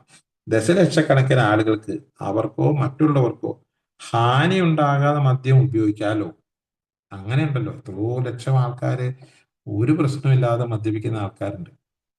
ഇപ്പൊ ഈ നമ്മൾ ഈ മദ്യപാനികളായിട്ടുള്ള ആൾക്കാർക്ക് എന്താ സംഭവിച്ചതെന്ന് ഒരു പക്ഷേ അറിയാത്ത ആരെങ്കിലും ഉണ്ടെങ്കിൽ അവർക്ക് വേണ്ടിയിട്ട്, ഈ മദ്യം ആദ്യമായിട്ട് ഉപയോഗിച്ചപ്പോഴേ 100 പേര് ഒരേ വേദിയിൽ ഇരുന്ന് മദ്യപിക്കുകയാണെങ്കിൽ അതില് ഒരു 20-25% ആൾക്കാര് അത് തുപ്പിക്കളയും. അവരുടെ ശരീരത്തിലേക്ക് അത് ചേരിയില്ല. എന്തിനാണ് ഇത് കുടിക്കുന്നത്? ചില ആൾക്കാര് ഇതിൻ്റെ അകത്ത് ഈ പച്ചവെള്ളം കുടിക്കുന്ന പോലെ അങ്ങോട്ട് കുടിക്കും. ഇത് എന്തിനാ കുടിക്കണമെന്നൊന്നും അറിയില്ല, എല്ലാവരും കുടിക്കുന്നുണ്ടെന്ന് പറഞ്ഞു കുടിക്കും. ചില ആൾക്കാർക്ക്, ഒരു 10-20% ആൾക്കാർക്ക് ഇത് കുടിച്ചു കഴിഞ്ഞു കഴിഞ്ഞാൽ വലിയ ഒരു കുഴപ്പമില്ല എന്നുള്ള ഒരു സംഗതി ഉണ്ടാവും. ബാക്കി വരുന്ന ഒരു 20-22% ആൾക്കാർക്ക് വർദ്ധിച്ച സന്തോഷം ഉണ്ടാവും. ഇപ്പൊ മദ്യം അകത്ത് നിന്ന് കഴിഞ്ഞാല് 100 പേരില് ഒരു നാലോ അഞ്ചോ ടൈപ്പ് ആൾക്കാരാണ് ഉണ്ടാവുക. അതില് ആദ്യം മദ്യം ചെന്നപ്പോ തന്നെ ഏറ്റവും സന്തോഷം അനുഭവിച്ചവരാരാണോ അവരാണ് പിന്നീട് പിൽക്കാലത്ത് മദ്യാസക്ത രോഗികളായി മാറിയിട്ടുള്ളത്. കാരണം ആ സന്തോഷം കിട്ടാൻ വേണ്ടി അവർ അടുത്ത കുടിക്ക് വേണ്ടി കാത്തു നിന്നു. ആ സന്തോഷം കിട്ടാൻ വേണ്ടിയിട്ട് കിട്ടുന്ന സമയങ്ങളൊക്കെ അവർ ഉപയോഗപ്പെടുത്തി. മറ്റേ ആൾക്കാരൊക്കെ ഈ സാധനം വെറുതെ ഇങ്ങനെ കുടിക്കുക. എന്നിട്ട് നമ്മൾ അത് ഈ സാധനം അങ്ങനെ വരാൻ കാരണം അവരുടെ കഴിവാണെന്ന് പിന്നീട് ചർച്ച ചെയ്യപ്പെട്ടു. അതായത് ഈ പറഞ്ഞ 20-25% ആൾക്കാര് ഒരു പെഗോ രണ്ട് പെഗോ അടിച്ച് നിർത്തുന്നത് അവരുടെ ഒരു കഴിവാണെന്ന് അവർ അവകാശപ്പെട്ടു. ഈ ഇവരുടെ തലച്ചോറിന്റെ ഉള്ളിൽ നടക്കുന്ന കാര്യം ആരും കാണുന്നില്ലല്ലോ. അതുകൊണ്ട് പുറമേ കാണുന്ന കാര്യമാണ്. നമ്മൾ ഈ സാധനം വീണ്ടും വീണ്ടും കഴിക്കുന്നു, മറ്റൊരു രണ്ടെണ്ണം അടിച്ച് നിർത്തി പോകുന്നു. അത് അവരുടെ കഴിവ്, നമ്മുടെ കഴിവില്ലായ്മയുമാണ്. കഴിവും കഴിവില്ലായ്മ അല്ല, മറിച്ച് നമ്മളുടെ ശരീരത്തിന്റെ പ്രത്യേകത കാരണം ആ ഡോപ്പാമിൻ ഹൈ ഡോസിൽ ഉത്പാദിപ്പിച്ചതുകൊണ്ട് ആ സാധനം വീണ്ടും വീണ്ടും വേണമെന്ന ഒരു തോന്നൽ നമുക്കുണ്ടാക്കുന്ന ശരീരമായി പോയതുകൊണ്ടാണ്. അപ്പോൾ ഈ ബാക്കിയുള്ള ഒരു 80% ആൾക്കാർക്കും ഈ സംഗതി കുടിക്കാൻ ഒരു വിഷയമില്ല. അങ്ങനെയുള്ള ആൾക്കാരാണ് ഇവിടെ കൂടുതലുള്ളത്. പിന്നെ രസകരമായ ഒരു കാര്യം എന്ന് വെച്ചാൽ ഈ ഡോപാമിൻ ഉത്പാദിപ്പിക്കാൻ മദ്യം ഉപയോഗിച്ച് ഡോപാമിൻ ഉത്പാദിപ്പിക്കുന്നത് 20-28% ഒക്കെ ആണെന്നാണ് പറയുന്നത്. ഒരു ശരാശരി പറയുന്നത്. അത് പുരുഷന്മാരിൽ, സ്ത്രീകളിൽ 35-ന് മുകളിലാണെന്ന് പറയുന്നത്. ഒരു കണക്ക് പറയുന്നുണ്ട്. സ്ത്രീകളിൽ 100 പേര് മദ്യപിച്ച് കഴിഞ്ഞാൽ 35 പേരിലധികം ആൾക്കാർക്ക് ഈ ഡോപ്പാമിൻ ഹൈ ഡോസിൽ ഉത്പാദിപ്പിക്കും അത്രേ. സ്ത്രീകൾ ഇത്രയും കാലം നമ്മുടെ നാട്ടിൽ മദ്യപിക്കാതിരുന്നത് അവരുടെ ശരീരത്തിലേക്ക് മദ്യം ചെല്ലാത്തത് കൊണ്ടാണ്. ചെന്നിരുന്നുവെങ്കിൽ ഈ വിവരം അറിഞ്ഞു. അപ്പൊ ഏതായാലും കാലമൊക്കെ മാറുന്നുണ്ട്. നമുക്ക് കാത്തിരുന്ന് കാണാം. ഏതായാലും ഈ ഈ പറഞ്ഞ കാര്യത്തിൽ അത് ഓരോരുത്തർക്കും ഓരോ അവകാശങ്ങളുണ്ട്.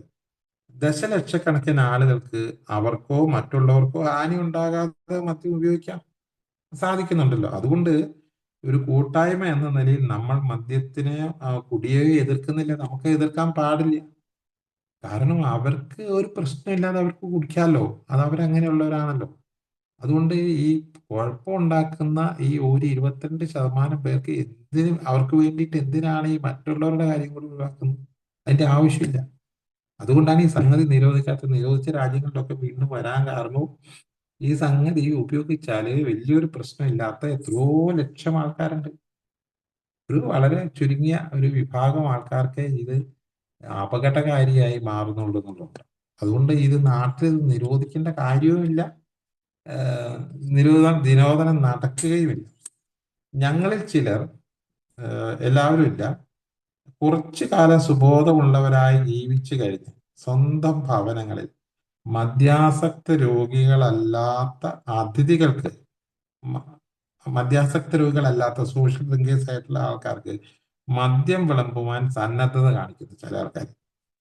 കുടിക്കാനോ കുടിക്കാതിരിക്കാനോ ഉള്ള അവകാശം അവരുടേതാണ്. നിങ്ങൾക്ക് മദ്യം വിളമ്പാൻ പറ്റുമോ, പറ്റിക്കോ ചെയ്തോ, കുടിക്കാനോ ഒക്കെ അപ്രകാരം തന്നെയാണ് നമ്മളുടെ അവകാശവും. മറ്റുള്ളവർ എന്ത് ചെയ്താലും ഞങ്ങൾക്ക് അതിന് ശണ്ടയില്ല. ഈ കുടിക്കുന്ന കാര്യത്തില് ഓരോരുത്തരും അത് വാങ്ങിച്ചു വെച്ച് കുടിക്കുകയോ കുടിക്കാതിരിക്കുകയോ ചെയ്യുന്ന കാര്യത്തിലൊന്നും ഒരു വിഷയമില്ല. അത് അത് അവരുടെ ഇഷ്ടം, അവർക്ക് പറ്റുന്ന കാര്യം അവർ ചെയ്യട്ടെ. പക്ഷെ എനിക്കത് പറ്റില്ല, എനിക്ക് മദ്യം ശരിയാവില്ല എന്ന ഒരു ചിന്തയെ വേണ്ടു. അല്ലാണ്ട് ലോകം മുഴുവനും മദ്യത്തിൽ നിന്ന് മാറ്റി വെക്കണമെന്നും കല്യാണ പേരിലൊന്നും മദ്യം വിളമ്പാൻ പാടില്ലെന്നും ഒക്കെ നമ്മൾ പറയേണ്ട കാര്യമില്ല. അതൊക്കെ പറ്റുന്ന ആൾക്കാരൊക്കെ കുടിച്ചോട്ടെ. അത് നമ്മൾ അവർക്ക് പൂർണ്ണമായ അവകാശം വിട്ടുകൊടുക്കലാണ്. ഞങ്ങൾക്ക് അതിൽ ശണ്ടയൊന്നുമില്ല. ഞങ്ങൾക്ക് വേണ്ടി മാത്രമുള്ള ഞങ്ങളുടെ പൊതുവായ നിഗമനം മദ്യപാനം നന്നല്ലെന്നുള്ളത്. ഞങ്ങൾക്ക്, ഈ മദ്യാസക്ത രോഗികൾക്ക് മദ്യപാനം നന്നല്ല. ചേന ചെത്തിയാല് ചൊറിയുന്നത് കുറച്ചു പേർക്കേ ഉള്ളൂ, കുറെ പേർക്ക് ചൊറിയൂല. ഈ ചൊറിയുന്ന ആൾക്കാർ പറയാണ് ഈ ചേന ചെത്താൻ പാടില്ല, കാരണം ചേന ചൊറിയുമെന്ന് പറഞ്ഞാൽ എങ്ങനെ ഉണ്ടാവും? ചേന ചൊറിയാത്ത ഒരുപാട് പേര്, ചേന ഇഷ്ടമുള്ള ഒരുപാട് പേരുണ്ട്. അവര് ചെത്തുകയും അവര് കറി വെക്കുകയും അവര് കഴിക്കുകയും ചെയ്തോട്ടെ. ചേന ചെത്തിയാൽ ചൊറിയുന്നവൻ ചേന ചെത്തിയാൻ വേണ്ട. പോത്തിറച്ചി അലർജി ആയിട്ടുള്ള ആൾക്കാരുണ്ട് എന്ന് വെച്ചിട്ട് ഈ പോത്തിറച്ചി ഈ നിരോധിക്കണമെന്ന് പറയാൻ പറ്റില്ലല്ലോ. പോത്തിറച്ചി അലർജി ആയിട്ടുള്ള ആൾക്കാർക്ക് ചെയ്യാൻ പറ്റുന്ന ഏറ്റവും നല്ല മാർഗം, കല്യാണപ്പരയിൽ പോത്തിറച്ചി വിളമ്പുമ്പോൾ എനിക്ക് പോത്തിറച്ചി വേണ്ടാന്ന് പറഞ്ഞാൽ മതി. അല്ലാതെ ഈ പോത്തിറച്ചി ഒരു കുഴപ്പമില്ലാതെ നന്നായി കഴിക്കുന്ന ആൾക്കാരോട് പോത്തിറച്ചി കഴിക്കണ്ടെന്ന് പറയാനുള്ള അവകാശം നമുക്കില്ല. അതുപോലെ തന്നെ മദ്യം കഴിച്ച് കുഴപ്പമില്ലാത്ത ആൾക്കാർ മദ്യപിച്ചോട്ടെ, അതിന് നമുക്ക് വിഷയമൊന്നുമില്ല. ആ കാര്യത്തിലൊന്നും ആൽക്കഹോളിസ്റ്റ് അനോണിമസ് ഇടപെടുന്നില്ല. നമ്മളെ സംബന്ധിച്ചിടത്തോളം ഈ സാധനം നല്ലതല്ല എന്നൊരു ചിന്തയെ വേണ്ടു. എനിക്ക് പോത്തിറച്ചി പറ്റില്ല, എനിക്ക് കക്ക ഇറച്ചിയും പറ്റില്ല, എനിക്ക് ഞണ്ട് പറ്റില്ല, ചിലർക്ക് പറയും എനിക്ക് ചെമ്മീൻ പറ്റില്ല, എനിക്ക് ചേന ചെത്താൻ പറ്റില്ല, ഞാൻ ചേരിന്റെ ചോട്ടിൽ കൂടെ പോയാൽ എനിക്ക് ചൊറിയും, എങ്കിൽ ഞാൻ ചേരി ചൊറിയാത്തവർ പോയി വെട്ടിക്കോട്ടെ. വെട്ടുന്ന ആൾക്കാരുടെ ചേര് എനിക്ക് ഭയങ്കരമായി പൊള്ളും എന്നുള്ളതുകൊണ്ട് ആരും ചേരിന്റെ ചോട്ടിൽ കൂടെ പോകാൻ പാടില്ല, ചേരി വെട്ടാൻ പോകാൻ പാടില്ല എന്ന് പറയാൻ പറ്റില്ല. ചേരി ചൊറിയാത്ത ആൾക്കാർ ചേരി പോയി വെട്ടിക്കോട്ടെ. അപ്പൊ അതുകൊണ്ട് അത് ഓരോരുത്തർക്കും അവരവരുടേതായ സ്വാതന്ത്ര്യവും അവകാശവും ഒക്കെ ഉണ്ട്. അതുകൊണ്ട് ഈ മൊത്തം മദ്യം നിരോധിക്കാനോ മയക്കുമരുന്ന് നിരോധിക്കാനോ ഒന്നും നമ്മൾ പോണില്ല. നമ്മൾ ചെയ്യുന്നത് ഈ സംഗതി എനിക്ക് പറ്റില്ല എന്നുള്ളതിന്റെ പേരിൽ ഞാൻ അതിൻ്റെ അകത്ത് മാറി നിൽക്കുന്നു. ഒരു ചെറിയ ഭാഗം ബോധവാന്മാരായ മദ്യപർക്ക് അവരുടെ ശരീരം ഔഷധങ്ങളോട് പ്രതികരിക്കുന്ന രീതി മാറിയതായി കാണപ്പെടുന്നു. മാറിയതായി കാണപ്പെടുന്നു. എങ്ങനെ? ആഹ് അതിന്റെ ഫലമായി വേദന സംഹാരികൾ സാധാരണ അളവിൽ അവർക്ക് പ്രയോജനം നൽകുന്നില്ല. ചില ആൾക്കാരുടെ ശരീരത്തിൽ വേദന സംഹാരികളോ ബോധം കെടുത്താനുള്ള ഔഷധങ്ങളോ ചികിത്സയുടെ ആവശ്യങ്ങൾക്ക് വേണ്ടി കൂടുതൽ അളവിൽ അവർക്ക് നൽകേണ്ടി വരുന്നു. ചില ആൾക്കാരുടെ മരുന്നിനോടുള്ള പ്രതികരണമൊക്കെ ശരീരാവസ്ഥ മാറിയതുകൊണ്ട് കൂടുതൽ അളവിൽ കൊടുക്കേണ്ടി വരുന്നു. ദന്തവൈദ്യന്മാർ മരവിപ്പിക്കാൻ വേണ്ടി കുത്തിവെക്കുന്ന മരുന്നുകൾ ചിലപ്പോൾ ഞങ്ങളിൽ ചിലർ പ്രത്യാഘാതങ്ങൾ ഉണ്ടാക്കുന്നതായി പറഞ്ഞു കേട്ടിട്ടുണ്ട്. അതിൽ ഏറ്റവും സൗമ്യമായത് ദന്തവൈദ്യന്റെ കസേരയിൽ നിന്ന് എഴുന്നേൽക്കുമ്പോൾ ഞങ്ങൾ അനുഭവിക്കുന്ന നാഡീവ്യൂഹത്തിന്റെ ബലക്ഷയമാണ്. ഒരു പല്ല് പറിക്കാൻ പോകുമ്പോൾ ഉണ്ടാവുന്ന കുത്തിവെക്കുന്ന ആ മരുന്ന് സംഭവിക്കുന്നത്. ഉടനെ കിടന്ന് വിശ്രമിക്കാൻ കഴിഞ്ഞാൽ ആ അവസ്ഥ അപ്രത്യക്ഷമാകുന്നു. ഇല്ലെങ്കിലോ അത് കുറേ സമയം നീണ്ടു നിന്നേക്കാം. അത്തരം സന്ദർഭങ്ങളിൽ സുബോധം നേടിയ മറ്റൊരു മദ്യാസക്ത രോഗിയുടെ സാന്നിധ്യം ആശ്വാസപ്രദമാകും.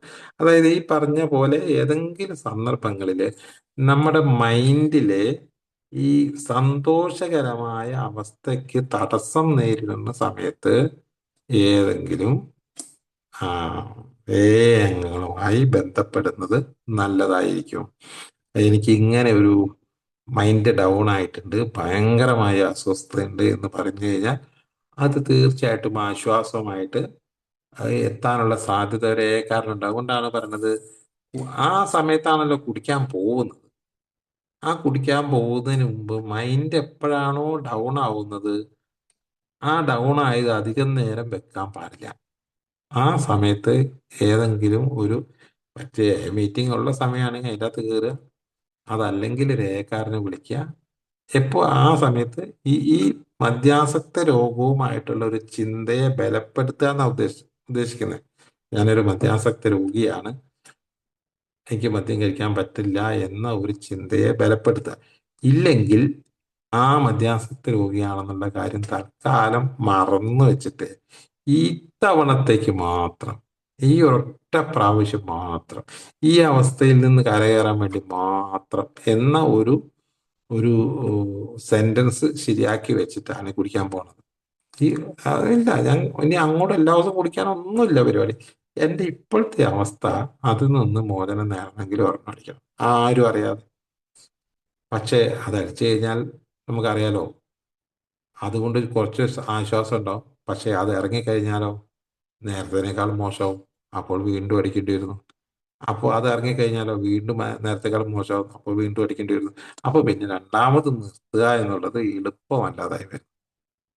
ആദ്യത്തെ ആ ആദ്യത്തെ ഒരു പെഗ് ഒഴിവാക്കാനുള്ള ഒരു ശ്രമത്തിന്റെ 10 ഇരട്ടിയെങ്കിലും ശ്രമം വേണം ഒന്ന് കുടിച്ചിട്ട് പിന്നത്തെ രണ്ടാമത്തെ കുടി ഒഴിവാക്കാൻ. അത് ഭയങ്കര പ്രയാസം. അപ്പൊ അതുകൊണ്ട് ഏറ്റവും എളുപ്പമുള്ള മാർഗം ആദ്യത്തെ കുടിയിൽ നിന്ന് അങ്ങോട്ട് മാറിയില്ല. ഏറ്റവും സിമ്പിൾ അതാണ്. അവിടെ ഉണ്ടാകുന്ന ആ അസ്വസ്ഥതകളെ മാനേജ് ചെയ്യാൻ വേണ്ടിയിട്ട് ശ്രമിക്കുക. ആ മാനേജ് ചെയ്യേണ്ട ആവശ്യകത ബോധ്യപ്പെടുക. പകരം ഒരു സബ്സ്റ്റൻസും ഉപയോഗിക്കാതിരിക്കുക. കഞ്ചാവോ മയക്കുമരുന്നോ അത് അല്ലെങ്കിൽ ഹാൻഡ്സ് ചില ആൾക്കാർ ഉപയോഗിക്കുന്നുണ്ട്. അതുപോലെ തന്നെ തമ്പാക്ക് പൊടി, അങ്ങനത്തെ കുറെ പല പല സാധനങ്ങൾ ഇപ്പോൾ മാർക്കറ്റിലൊക്കെ ലഭ്യമാണ്. ഇത്തരം സാധനങ്ങൾ ഉപയോഗിച്ച് ഇതിനെ മാനേജ് ചെയ്യാൻ വേണ്ടിയിട്ട് ശ്രമിച്ചു കഴിഞ്ഞാൽ, അതും ഒരു ശീലമായാൽ, അതും മദ്യപാനത്തിലേക്ക് ട്രാൻസ്ഫർ ആവാൻ വലിയ താമസമില്ല. അതുകൊണ്ട് അതും ഉപേക്ഷിക്കുന്നതാണ് ഏറ്റവും നല്ലതെന്ന് പറയുന്നു. ഉം, കുറേ സമയം സുബോധം നേടിയ മറ്റു മദ്യപർക്ക് അത്തരം പ്രത്യാഘാതങ്ങൾ അനുഭവപ്പെടുന്നില്ല.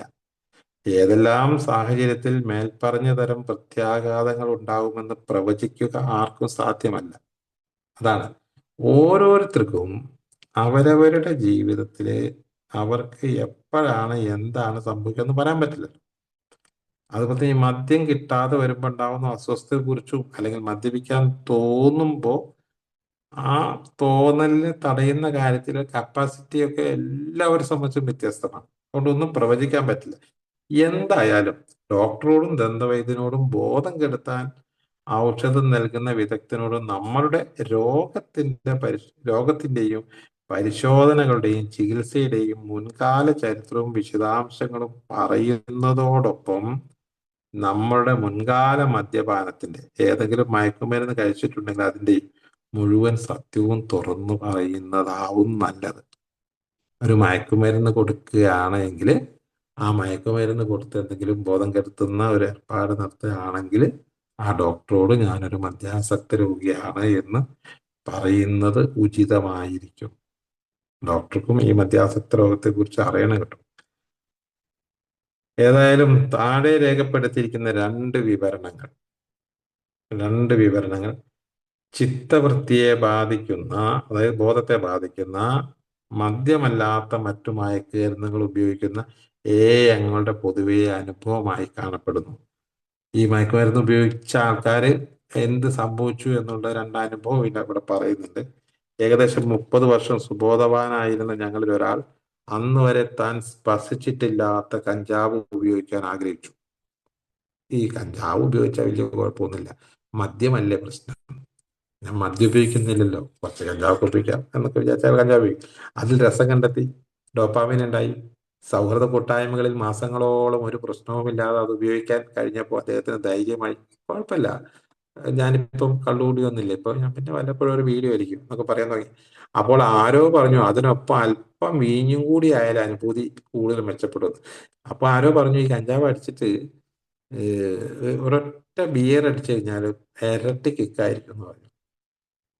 തന്റെ ദാരുണമായ മദ്യാസക്തിയുടെ ചരിത്രത്തെ പറ്റി ഓർക്കാതെ അദ്ദേഹം അതിന് ശ്രമിച്ചു. എങ്ങനെ ആയാലും അദ്ദേഹം വളരെ വീര്യം കുറഞ്ഞ വീഞ്ഞ് അല്പം മാത്രമേ കുടിക്കാറുണ്ടായിരുന്നുള്ളൂ. ഒരു മാസത്തിന് അദ്ദേഹം ഭീകരമായി കുടിക്കാൻ തുടങ്ങി. ഗുരുതരമായ മദ്യാസക്ത രോഗത്തിന്റെ കാൽക്കീഴിൽ താൻ വീണ്ടും അകപ്പെട്ടു പോയെന്ന് അദ്ദേഹം കുറെ കഴിഞ്ഞ തിരിച്ചറിഞ്ഞത്. അപ്പൊ ഒരു ചതിയിൽപ്പെട്ടതുപോലെ പെട്ടുപോകുന്ന സാധനം മറ്റെന്തെങ്കിലും സബ്സ്റ്റൻസ് ഉപയോഗിക്കാൻ പോയാൽ നമ്മൾ അറിയില്ലല്ലോ. കാരണം ബോധത്തോടു കൂടിയല്ലല്ലോ ചെയ്യുന്നത്. അല്പസ്വല്പ വ്യത്യാസങ്ങളുടെ ആ കഥ അപ്രകാരം തന്നെ മറ്റു 100 കണക്കിന് ആളുകൾക്കും സംഭവിച്ചു. മേൽ പറഞ്ഞ സ്നേഹിതൻ സുബോധവാനായെന്നും കഞ്ചാവ് പൂർണ്ണമായും ഉപേക്ഷിച്ചെന്നും 2 വർഷമായി പൂർണ്ണമായും കഞ്ചാവിൽ നിന്നും മദ്യത്തിൽ നിന്നും സ്വതന്ത്രനാണെന്നും പറയുവാൻ ഞങ്ങൾക്ക് സന്തോഷമുണ്ട്. അദ്ദേഹം വീണ്ടും സന്തുഷ്ടനും സുബോധവാനായും പ്രവർത്തനനിരതനുമായി തൻ്റെ ജീവിതം ആസ്വദിക്കുന്നു. അപ്പൊ അങ്ങനെ അത് തിരിച്ചറിയണം എന്നുള്ളതാണ്. നമ്മൾ ഒരു പകരം സംവിധാനം എന്ന നിലയിൽ ഏതെങ്കിലും ഒരു മെറ്റീരിയൽ ഉപയോഗിച്ച് കഴിഞ്ഞാൽ അതിൻ്റെ അകത്തൂടി ഇതിലേക്ക് കയറും. പക്ഷെ അത് അയാൾ തിരിച്ചറിഞ്ഞു കഴിഞ്ഞാൽ അയാൾക്ക് വീണ്ടും വരാൻ കഴിയുമെന്ന് ഈ അനുഭവം നമ്മളെ പഠിപ്പിക്കുന്നു. ഏതായാലും ഞാൻ അവസാനിപ്പിക്കുകയാണ്. എനിക്ക് ഷെയർ ചെയ്യാനുള്ള കുറെ ആൾക്കാരുണ്ടാവും. ഏതായാലും ഒരു കാര്യം, ഇന്നത്തെ വിഷയത്തിലെ പ്രധാന കാര്യം ഇതാണ്. ഈ ഡോപ്പാമിൻ ഉണ്ടാക്കുന്ന ഏത് സബ്സ്റ്റൻസും അപകടകാരിയാണ്. സന്തോഷം ഉണ്ടാക്കുന്നത് അത് ഹാൻസ് ആണെങ്കിൽ പോലും. കാരണം അത് വലിയ താമസമില്ലാതെ നമ്മളെ മദ്യത്തിലേക്ക് നയിക്കും എന്നുള്ളത് ഓർമ്മ ഉണ്ടാവുക.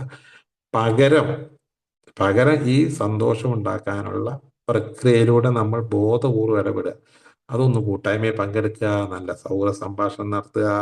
ഇതിനകത്ത് പല സ്ഥലത്തും പറയുന്നുണ്ട്, നടക്കുക, സിനിമ കാണുക, കളിക്കാൻ പോവുക, ഫുട്ബോൾ കളിക്കുക, ഗോൾഫ് കളിക്കുക എന്ന് വേണ്ട അങ്ങനെ കളികള്, അതുപോലെ തന്നെ 12-ാം പടി പ്രവർത്തനങ്ങള്, അതുപോലെ തന്നെ കൂട്ടായ്മകള്, യാത്രകൾ, ഇങ്ങനെയുള്ള കുറെ നടത്തിക്കൊണ്ട് നമ്മുടെ നോർമലി സന്തോഷം ഉണ്ടാക്കാനുള്ള പ്രവർത്തനത്തിൽ ഏർപ്പെടുകയാണെങ്കിൽ നമുക്ക് ഈ മദ്യത്തിലേക്ക് തിരിച്ചു പോവാതെ രക്ഷപ്പെടാൻ കഴിയുമെന്നാണ് ഈ പറഞ്ഞതിന്റെ ചുരുക്കം. ഞാൻ അവസാനിപ്പിക്കുകയാണ്. ഇത്രയും നേരം കേട്ടു നിന്ന് എല്ലാവർക്കും സുബോധത്തിന്റെ സന്തോഷത്തിന് നല്ല നാളുകൾ ആശംസിച്ചുകൊണ്ട് അവസാനിപ്പിക്കുന്നു. ഇതേപോലെ ഏതെങ്കിലും അബദ്ധം പറ്റി ആ, രണ്ടാമത് കയറി വന്ന ആൾക്കാരോട് ഷെയർ ചെയ്താൽ നന്നാവുമെന്ന് എനിക്ക് തോന്നുന്നുണ്ട്. Thank you. മാഷെ, താങ്ക് യു മാഷെ, വളരെയേറെ നന്ദിയുണ്ട്. ഇത്രയും സമയം വളരെ വിശദമായ രീതിയിൽ സംസാരിച്ചതിന് വളരെ നന്ദിയുണ്ട്. ആർക്കെങ്കിലും എന്തെങ്കിലും ചോദിക്കാനോ കൂട്ടിച്ചേർക്കാൻ മാഷ് പറഞ്ഞ പോലെ ഒരു ഷെയറിങ് ആർക്കെങ്കിലും ചെയ്യാൻ കഴിഞ്ഞിരുന്നെങ്കിൽ ഉപകാരമായിരുന്നു. നമ്മളിപ്പോ 35 പേരുണ്ട് മാസടക്കം. ആർക്കെങ്കിലും മുൻപോട്ട് കടന്നു വരാം. ബൈച്ചേട്ടൻ, ഹലോ.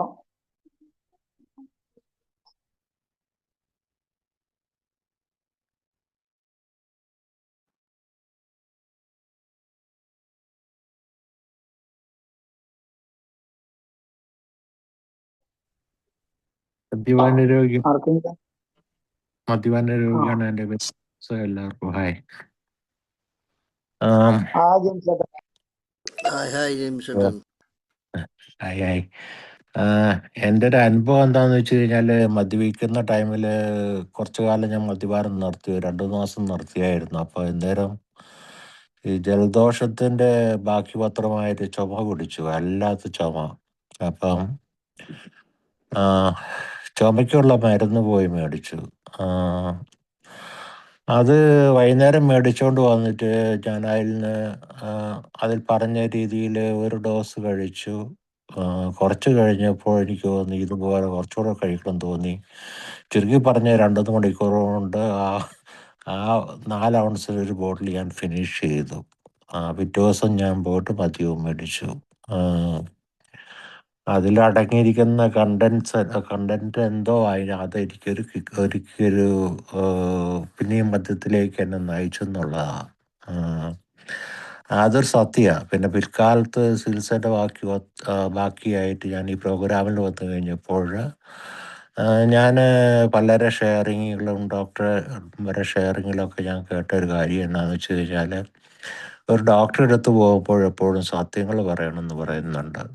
നമ്മളൊരു അഡിഷൻ ഉണ്ട്, അത് തുറന്ന് പറയണം. കാരണം നമുക്ക് അമിതമായിട്ട് വേദനയ്ക്കുള്ള ചില ഗുളികകൾ, അതൊക്കെ നമുക്ക് ഒരു അഡിഷനിലേക്ക് പോകാനുള്ള ചാൻസ് കൂടുതലല്ല. എന്നെ പോലെയുള്ള ഒരാൾക്ക് പോകാനുള്ള ചാൻസ് കൂടുതലല്ല. അതുകൊണ്ട് ഇപ്പോൾ ഞാൻ എന്നാന്ന് വെച്ച് കഴിഞ്ഞാൽ, ചിലപ്പം പല്ല് പറിക്കേണ്ട പ്രശ്നങ്ങളോ അല്ലെങ്കിൽ അമിതമായിട്ട് വേദനയുള്ള ചില പ്രശ്നങ്ങളോ ഒക്കെ ഒരു ഡോക്ടറെ അടുത്ത് പോയി കഴിഞ്ഞ് കഴിയുമ്പോൾ അവരെന്തെങ്കിലും മരുന്ന് എഴുതിത്തരുന്നതിന് മുമ്പ് തന്നെ ഞാൻ പറയാറുണ്ട്, ഇതുപോലെ ഒരു ആൽക്കഹോളിക്കാണ്, ഞാൻ നിർത്തിയതാണ്, എനിക്ക് അഡിക്ഷനുള്ള മരുന്നുകൾ തരുമെന്ന് പറഞ്ഞു കഴിയുമ്പോൾ അവരെന്തെങ്കിലും അതിൽ നിന്ന് ആ അഡിഷൻ ഇല്ലാത്ത മരുന്നുകൾ നോക്കി അവരെനിക്ക് എഴുതി തരാറുണ്ട്.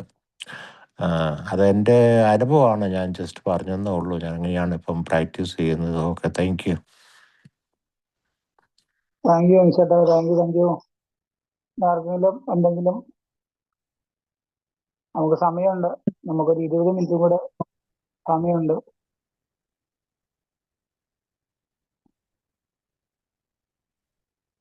ജെയിംസ് ചേട്ടാ, താങ്ക് യു കേട്ടോ. ജെയിംസ് ചേട്ടൻ, എനിക്ക് തോന്നുന്ന ഗ്രൂപ്പിൽ ഞാൻ നേരിട്ട് പരിചയമുള്ള ഒരാളാകെ ജെയിംസ് ചേട്ടനാ എനിക്ക് തോന്നുന്നു. സുഖം തോന്നുന്നു അല്ലേ?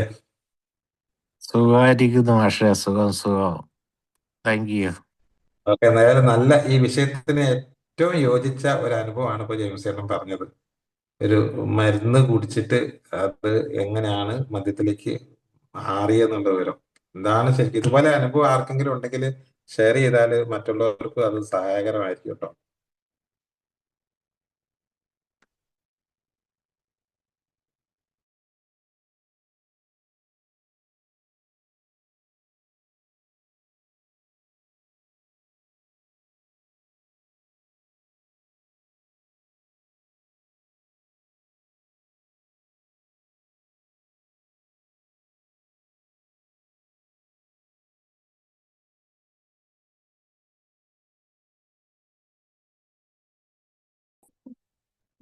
പ്രിയപ്പെട്ട സുഹൃത്തുക്കളെ,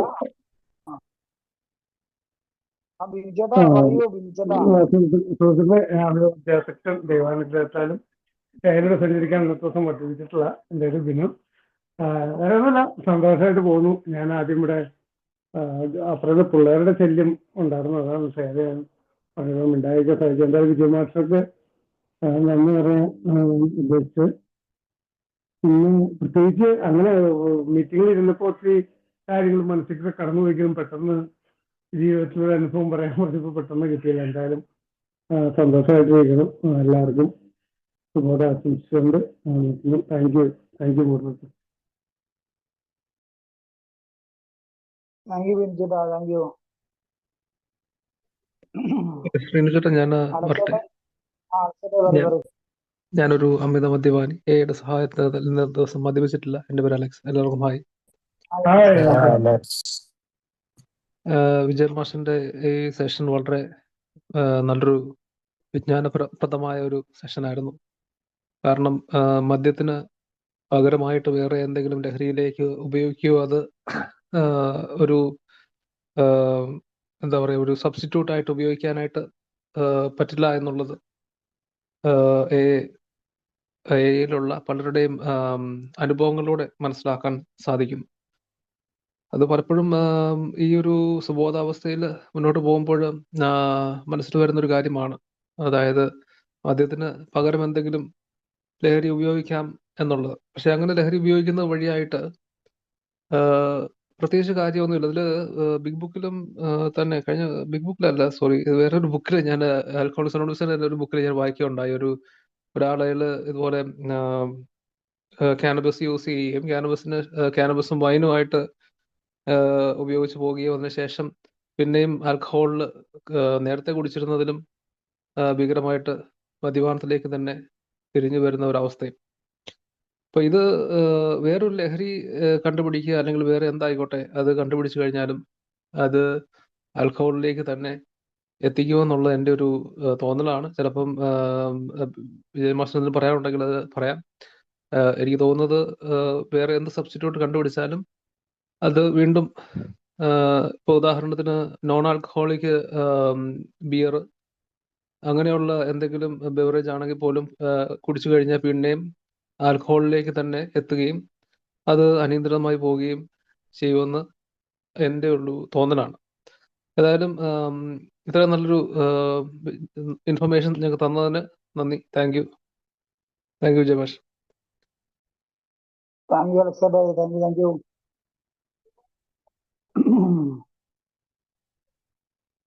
നമുക്ക് ഒരു 15 മിനിറ്റ് കൂടെ ഉണ്ട് വിജയമാഷിനോട്.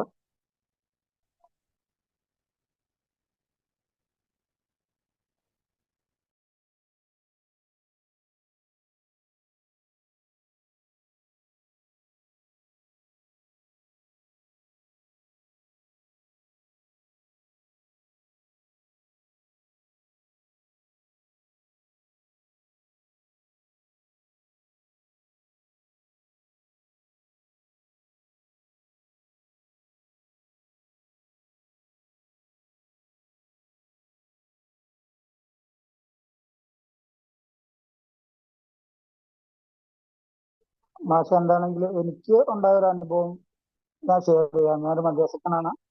എൻ്റെ പേര് ശ്രീനു. എനിക്ക് സ്വന്തം വർക്ക്ഷോപ്പായിരുന്നു. ഇപ്പോഴും വർക്ക്ഷോപ്പ് തന്നെയാണ്, 2 വീലർ വർക്ക്ഷോപ്പായിരുന്നു. ഞാൻ 2010 ഞാനൊരു സുഹൃത്ത്, ഒരു കസ്റ്റമറായിട്ട് ഞാൻ കള്ള് കുടിച്ചുകൊണ്ടിരുന്നപ്പോ, അപ്പൊ അവന് അധികം പ്രായമില്ല. അന്ന് എന്തോ എഞ്ചിനീയറിങ്ങിന് എന്തോ പഠിക്കുന്ന സമയം. അപ്പൊ അങ്ങനെ നമ്മളൊരു യാദൃശ്ചികമായിട്ട് അവനായിട്ട് നമ്മുടെ ഒരു പയ്യനായിട്ട് കമ്പനി കൂടി. കൂടി കഴിഞ്ഞ ഇങ്ങനെ കള്ളു കുടിച്ചോണ്ട് വന്ന് ഇരുന്ന സമയത്ത് അവൻ ചേട്ടാ ഇതൊന്നും അല്ല, ഇതില് വേറെ സാധനമുണ്ട്, അതാണെങ്കിൽ അടിപൊളിയായിരിക്കും എന്ന് പറഞ്ഞ് അവനെ ഞാൻ പരിചയപ്പെട്ടപ്പോൾ പറഞ്ഞു എന്നെ സംഭവം ചേട്ടാ ഇത് വെച്ചിട്ട് എന്തെങ്കിലും മറ്റേ കഞ്ചാവുണ്ട്, അത് തീർത്ത് രണ്ടെണ്ണം വലിച്ചു കഴിഞ്ഞാൽ അടിപൊളിയായിരിക്കും. അപ്പൊ ഞാൻ അന്ന് മദ്യപാനം മാത്രമേ ഉള്ളൂ, സിഗരറ്റ് ഉണ്ട്, എന്നാലും അത്ര വലിയ കാര്യമായിട്ടില്ല. ഇനി പറഞ്ഞ പോലെ അന്ന് ഹാൻഡ്സൊക്കെ ഉപയോഗിക്കുന്ന സമയം. പക്ഷെ അന്ന് ഞാൻ ഈ വ്യക്തിയായിട്ട് കമ്പനിയൊന്നും കൂടില്ല. അവൻ വടക്കമ്പരൂരിൽ നിന്ന് അവന്റെ അച്ഛന് ഇവിടെ റെയിൽവേയിൽ ജോലി കിട്ടി ഇങ്ങോട്ട് താമസം മാറി വാടകയ്ക്ക് താമസിക്കാൻ വന്നൊരു വ്യക്തിയായിരുന്നു. അപ്പൊ അങ്ങനെ കുറച്ച് നാളുകൾക്ക് ശേഷം ഇവന്റെ ഒരു കമ്പനി എന്ന് പറഞ്ഞാൽ നമ്മുടെ തൊട്ടടുത്ത് വർഷത്തിന്റെ തൊട്ടടുത്തൊരു പെട്രോൾ പമ്പ് ഉണ്ട്, അവിടുത്തെ മാനേജറായിട്ടായിരുന്നു ഇവന്റെ ഒരു കമ്പനി. അപ്പോൾ യാദൃശ്യമായിട്ട് ഞാൻ വൈകുന്നേരം രാത്രി വർക്ക്ഷോപ്പ് അടിച്ച് പെട്രോൾ അടിക്കാൻ വന്നപ്പോൾ ഇവർ രണ്ടുപേരും അവിടെ വെച്ച് കണ്ട്. അന്ന് ദിവസം ഞാൻ അവരുടെ കൂടെ കമ്പനി കൂടിയപ്പോൾ അവർ വന്ന് ചേട്ടാ നോക്കാം മദ്യപിക്കുന്നവരെ എവിടെ ചെന്നാലും സാധനം ഉണ്ടോന്നാണുള്ളത്. പറഞ്ഞ സാധനം ഉണ്ട്, അപ്പോൾ റൂമിൽ ഇരിക്കാൻ പറഞ്ഞു. ഞാൻ അങ്ങനെ ആദ്യമായിട്ട് അവരുടെ കൂടെ കമ്പനി കൂടി. കമ്പനി കൂടിയപ്പോഴത്തേനും ഇവര് രണ്ടെണ്ണം അടിച്ചു കഴിഞ്ഞപ്പോൾ ഒരു സാധനം പുറത്ത് തീർത്ത് ഗോൾഡ്, അന്ന് ഗോൾഡാ വലിച്ചോണ്ട്. അപ്പൊ ഗോൾഡ് എന്റെ പകുതി ഒടിച്ച് കളഞ്ഞ് അവര് സെറ്റ് ചെയ്ത് എനിക്ക് തന്നു. ഞാനത് ആദ്യമല്ല ഞാനത് അവരുടെ കൂടെ കമ്പനി കൂടി. പിന്നെ മിക്ക ഞായറാഴ്ചകളിലും ഞാൻ അവരെ അന്വേഷിച്ച് ആ പമ്പിൽ ഞാൻ പോവാറ്. കുറെ നാളുകൾ, ഒരു 1.5 വർഷം.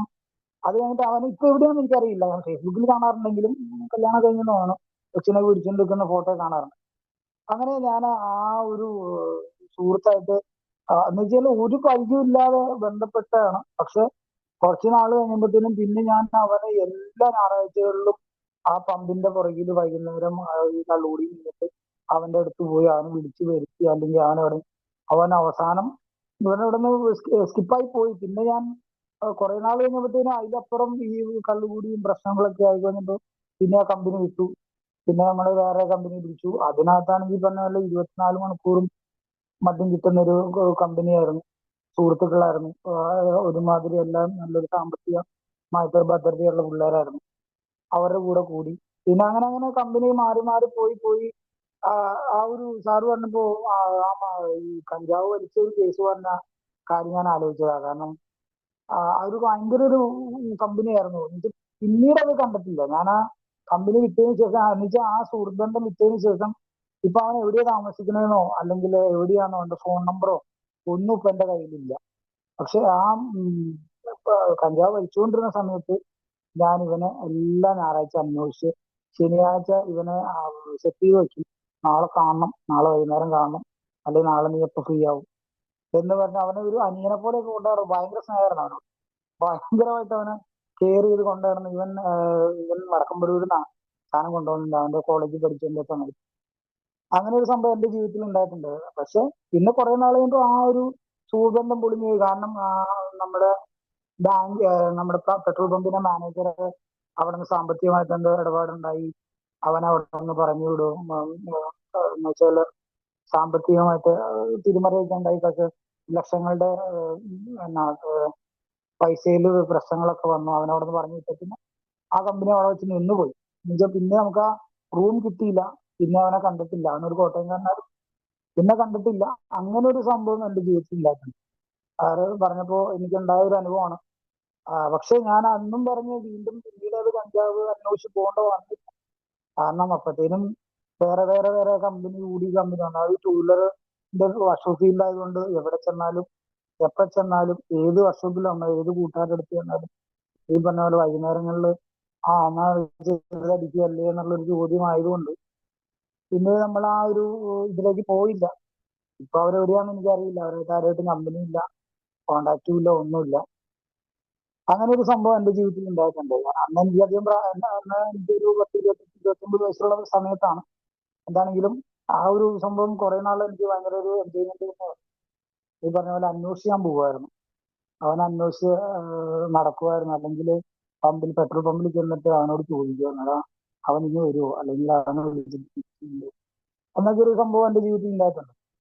അത് ഞാൻ മറന്നിരിക്കുകയാണ്. ഇപ്പൊ സാറ് പറഞ്ഞപ്പോഴാണ് എനിക്ക് ആ ഒരു ഓർമ്മ വന്നത്. കാരണം ആ ഒരു വല്ലാത്തൊരു സിറ്റുവേഷൻ തന്നെയായിരുന്നു. അതൊരു ഭയങ്കര ഒരു ഒരു നല്ലൊരു എന്താ പറയാ മദ്യപിക്കുക, അതിന്റെ കൂടെ ഇതും കൂടെ വലിക്കുമ്പോഴത്തേനും അതൊക്കെ ഒരു രസമായിരുന്നു. എന്താണെങ്കിലും ആ മദ്യം തന്നെയായിരുന്നു പിന്നീട് എന്റെ ഈ പ്രശ്നം. പിന്നീട് മദ്യപിക്കും, പിന്നീട് മദ്യത്തിലേക്ക് തന്നെ ഞാൻ തിരിച്ചെത്തി. എന്താണെങ്കിലും അവസാന കാലഘട്ടത്തിൽ മദ്യം തന്നെയായിരുന്നു. എന്താണെങ്കിലും സാറ് പറഞ്ഞപ്പോ, മാഷ് പറഞ്ഞപ്പോ എനിക്കതൊരു ഓർമ്മ വന്നതാണ്. അത് അവർക്ക് എവിടെയാണെന്ന് എനിക്കറിയത്തില്ല. എന്താണെങ്കിലും അതവിടെ വെച്ച് നിന്നുപോയി.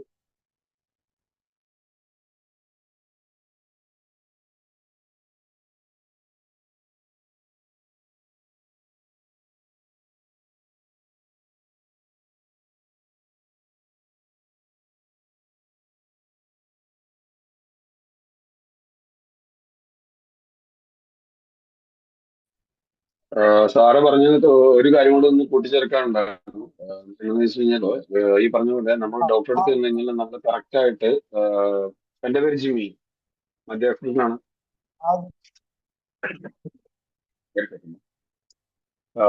എന്നറിയോ, ഡോക്ടറെ അടുത്ത് ചെല്ലുമ്പോൾ നമ്മളെ കറക്റ്റ് ആയിട്ട് നമ്മൾ എന്തോരം ആൽക്കോള് കഴിക്കും, അല്ലെന്നുണ്ടെങ്കിൽ കഞ്ചാവ് അടിക്കുന്നുണ്ടെങ്കിൽ അത് പറയണം, സിഗരറ്റ് കുടിക്കുന്നുണ്ടെങ്കിൽ അത് കറക്റ്റ് ആയിട്ട് പറഞ്ഞില്ലെന്നുണ്ടെങ്കിൽ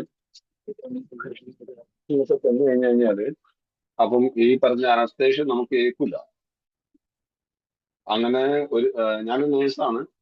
അപ്പൊ എനിക്കറിയാം, ഞാൻ കണ്ടിട്ടുണ്ട്. അപ്പം ഇത് ഏക്കാതെ വരുന്ന സമയത്ത് പിന്നീടാണ് പിന്നെ ഫാമിലിനെ വിളിച്ച് അന്വേഷിക്കുമ്പോൾ അവർ പറയുന്നത് ആ പുള്ളിക്ക് ഇങ്ങനെയൊക്കെ ഉണ്ടായിരുന്നു.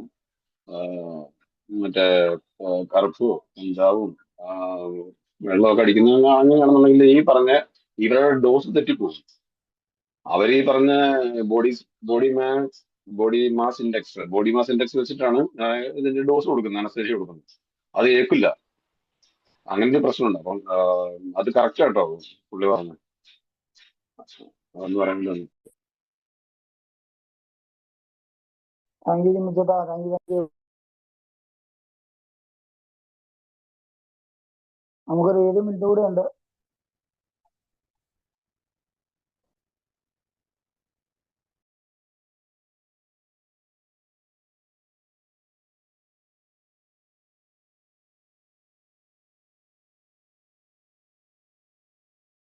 നമ്മുടെ സമയം, വിലപ്പെട്ട സമയം പോയിക്കൊണ്ടിരിക്കുകയാണ്.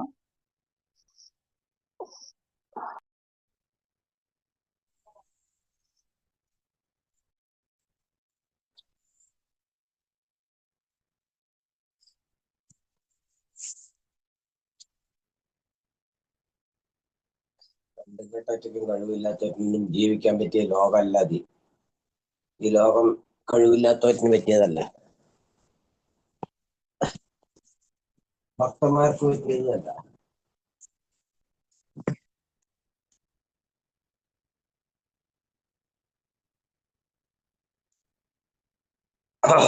അക്ഷയ് ചേട്ടാ, ഹലോ.